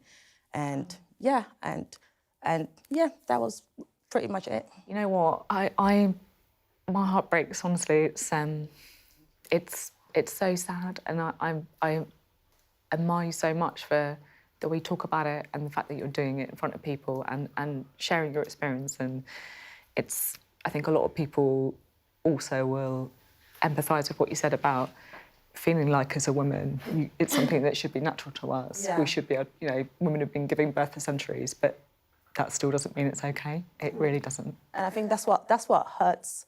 That's what I say hurts, but hurted me the most back then because I felt like I had failed myself. My body had failed me, and I didn't do what every woman is able to do. And so I felt like I really lived with that taboo. And so when there's moments like this to get to speak about it, it's therapeutic for me because for a long time, it felt like even after that, others were more they were at discomfort with my grief. And so I felt like I couldn't speak about what happened because everyone's uncomfortable about having to discuss this topic. And so I think it's great that we're able to share stories like this. And Thank you. like fight for change. Thank you so much, and that's exactly what we're going to try and do. It's exactly what we're going to try and do. Hannah, do you want to talk a bit about your own story? Yeah. So I found out I was pregnant literally a week before the first lockdown back in March 2020. So obviously I didn't know what was going to happen in terms of like being a first-time mother anyway, and what the care was going to be like during COVID. I was very, very sick through the first sort of like 4 months of my pregnancy. I lost a lot of weight. Just wasn't very well in general, but I went to the GP to get some medication and she went, well, this is normal. And I was like, it's normal to be vomiting like 30 times a day. But you're told to put your trust in the professionals, aren't you? So you kind of just get on with it. And the amount of ginger biscuits I ate. But, you know, thankfully, my daughter Margot, she was fine. I had a low-lying placenta, which we found out at my 20-week scan. Thankfully, because it was the summer 2020, COVID rates had dropped, so the NHS said, you know, partners could come to the scan, but they had to wait outside until we were called in. So that was really nice, because that was a first thing for him as well. And they were like, oh, come back at 30, I think it's 36 weeks. I had to go back and just see if my placenta had moved. And anyway, I had from about 32, everything was fine. And then I got to about 32 weeks and I was going for like my community midwife appointments. And she was like, oh, she's back to back. And I was like, oh, okay. My mum had a back-to-back birth with me. So obviously I'd heard all about that. But she was like, you know, there's plenty of time for her to still turn, but just to make you aware. And then I went for my 36-week scan, and I can't remember the exact measurements, but basically my placenta was like 0.1 millimetre in the threshold of like being able to have a vaginal birth, which I was quite happy about because I didn't really want to have a C-section. I went into labour on my due date in November. So this was the second lockdown. So I was really upset and I rang my husband in tears because he was away. And I said, they've just changed the rules that you cannot be with me until I'm like in established labour. So that was like a bit of a downer and kind of made me feel a bit low.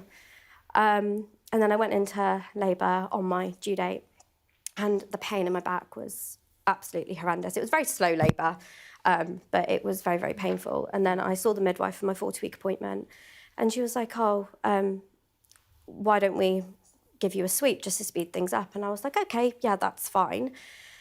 And there was a student with her and she did the sweep and it was so uncomfortable. And I said to her, can you just stop a moment? And bless her, she did try to stop, but the midwife was like, no, carry on.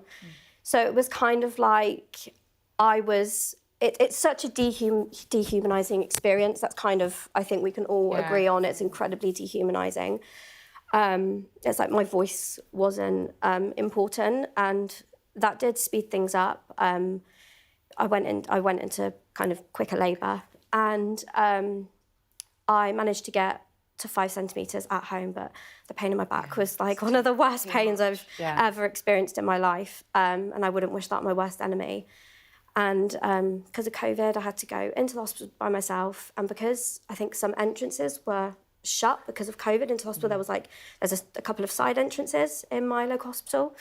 I had to walk all the way through the main hospital, which was just so embarrassing because I'm having to stop every few minutes to like let a contraction do its thing and then carry on walking. And there were healthcare professionals walking past me. They didn't even ask if I needed any help, if I was okay.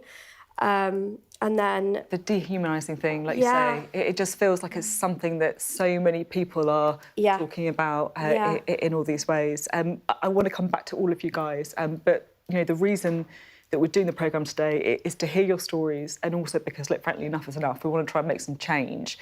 So what we've done is we've shared the stories from our guests with the Health Secretary. He sent us a statement that I can bring you now. So the Health Secretary, Wes Streeting, said, these experiences are devastating. They represent a fundamental breach of the care and compassion every woman deserves at what should be one of the most important moments of her life. And then he went on to detail some of the measures the government's putting into place. He then said, to every woman who has shared her story, thank you. I can assure you this government will work tirelessly to reform maternity care so families can be confident that they will receive the best possible support during their childbirth. I mean, it's quite interesting seeing some of the reaction, I think, is perhaps... I'll believe it when I see it. Or we'll believe it when we see it. I think that's just put it bluntly, isn't it? We were talking before about how our parents went through the same experiences. Do you know what I mean? This isn't just us that's affected our generation. Totally.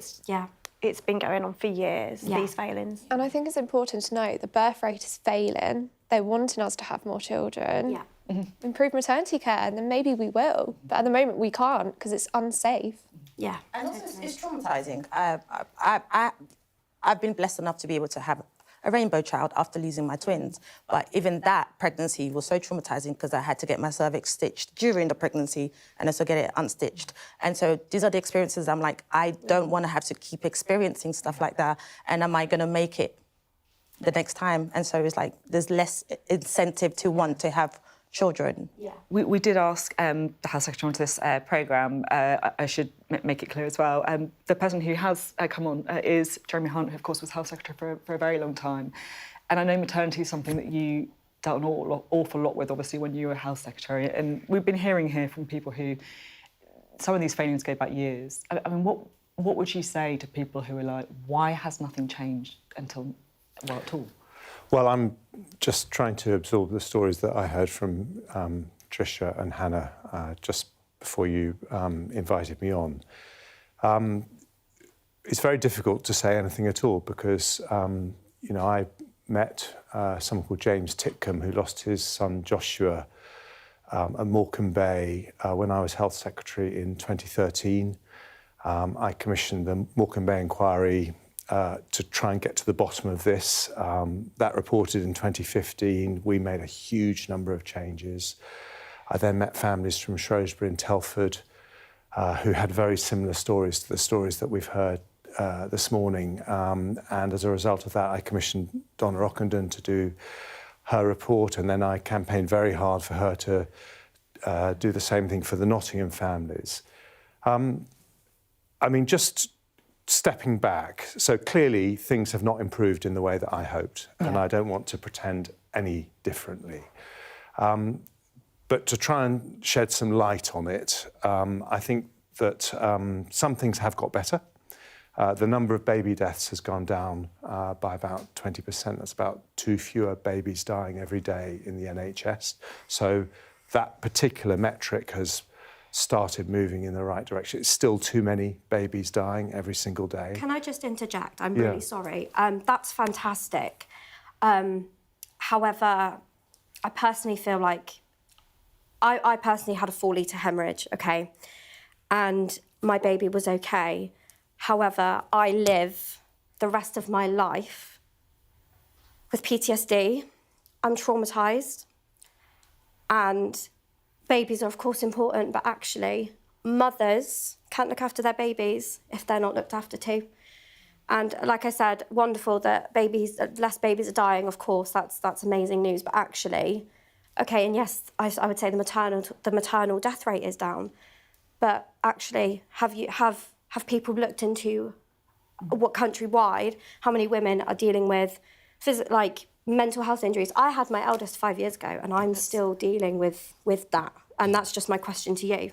Yes, well, I think that is exactly the point. So when I look at what has happened, I think the NHS, to give it credit, has got better at being open about these problems. Yes. There was, and there still is to a certain extent, but there was a much worse cover-up culture. I think that Wes Streeting was very open about the failings in maternity care, and that wasn't always the case in the past. But I think you're right, Hannah. I think if I'm looking at it and I'm saying, why is it? Because there was a lot of effort and some progress, not enough progress, but some progress. I think there are some structural things that need to be addressed. And I hope this is something that Donna will talk about more. But I think one of the big things that is not happening at the moment is what professionals call continuity of care. Yeah, we've heard, to be honest, we have heard a lot from some of the stories on that. And if I had my time again, so what I think should happen is that the moment you find out that you're pregnant, you are assigned a team of midwives with someone in charge, and you know the name of the person in charge. So there is someone responsible for your care end to end the whole way through.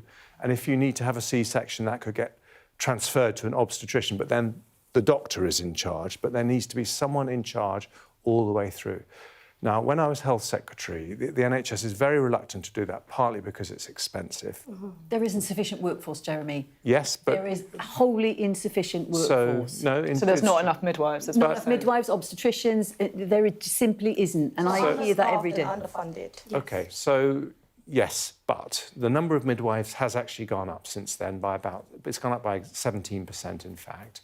And what I was told was that over time, as we got more midwives into the system, we could start to put that in place. And it has been put in place for the higher risk births. So I think that is a positive. But if I was going to say what is the one thing that would give me the most confidence that we wouldn't hear stories like we've heard this morning, it would be a much faster move, a much bigger effort to increase the staffing levels so that we're able to deliver that continuity of care. Yeah. But I think that in other countries with free healthcare systems, that is what you would see that is most markedly different to what we have in today's NHS.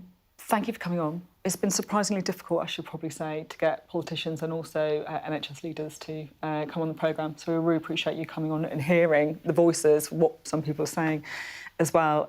Throughout the programme, we have been asking you guys at home to share some of your stories as well. And I just wanted to go through some of them too, because I think we can all agree that what we've heard from these amazing 6 women has been so powerful, but it is also reflective of what is going on elsewhere as well. So this is Rachel McGrath, who is chair of the Birth Trauma Association. She wrote in to say, I came to this role due to my own experience giving birth to my twins over a decade ago. We all came within a hair's breadth of losing our lives in the most traumatic circumstances imaginable. Compounding the horrendous trauma of their birth was poor postnatal care, my basic needs being unmet, lack of compassion from staff and medical negligence, which led to severe postnatal complications. Giving birth should never come at the cost of a woman's physical or psychological health, yet for thousands it does. This is not an unfortunate side effect of birth, it's a systemic failure. Wes Streeting should be treating the maternity crisis as an urgent national emergency. Instead, he's kicking the can down the road with yet another review. How many reviews, inquiries and recommendations are required before decisive action is taken? At this point, further reviews are not due diligence, they are political tokenism, used to delay accountability while women continue to be harmed. The consequences are devastating, women can't wait any longer, the damage is happening now, and it's entirely preventable. I mean, I think that echoes a lot of what you're saying, Donna, doesn't it? We know what we need to do. We absolutely know what we need to do. We need to get on and do it. Julie also messaged in. She said, I suffered really bad birth trauma with high-risk twins. I had preeclampsia and sepsis, which went undetected in labour, as no checks were carried out on me. In my opinion, I was just left to die all alone. So just a couple of the messages we've had in.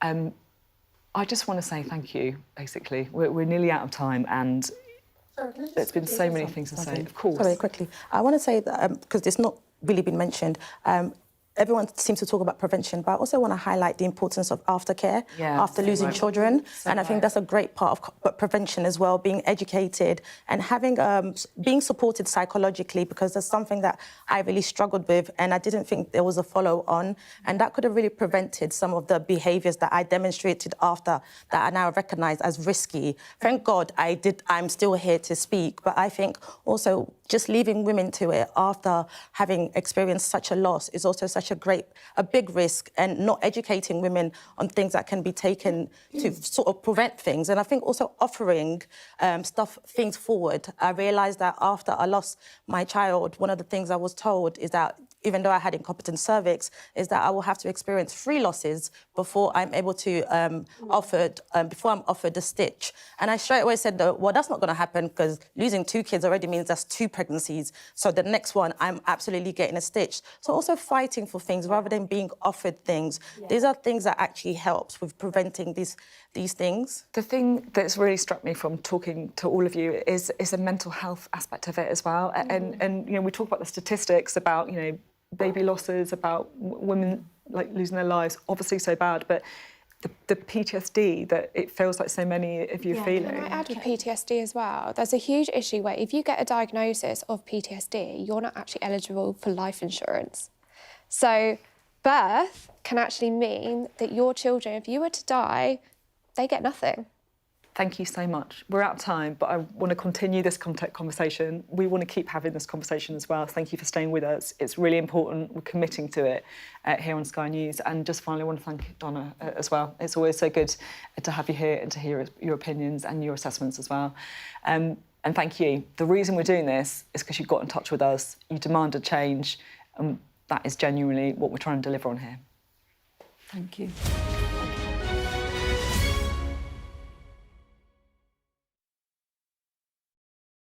What's the best thing about being a Sky News presenter?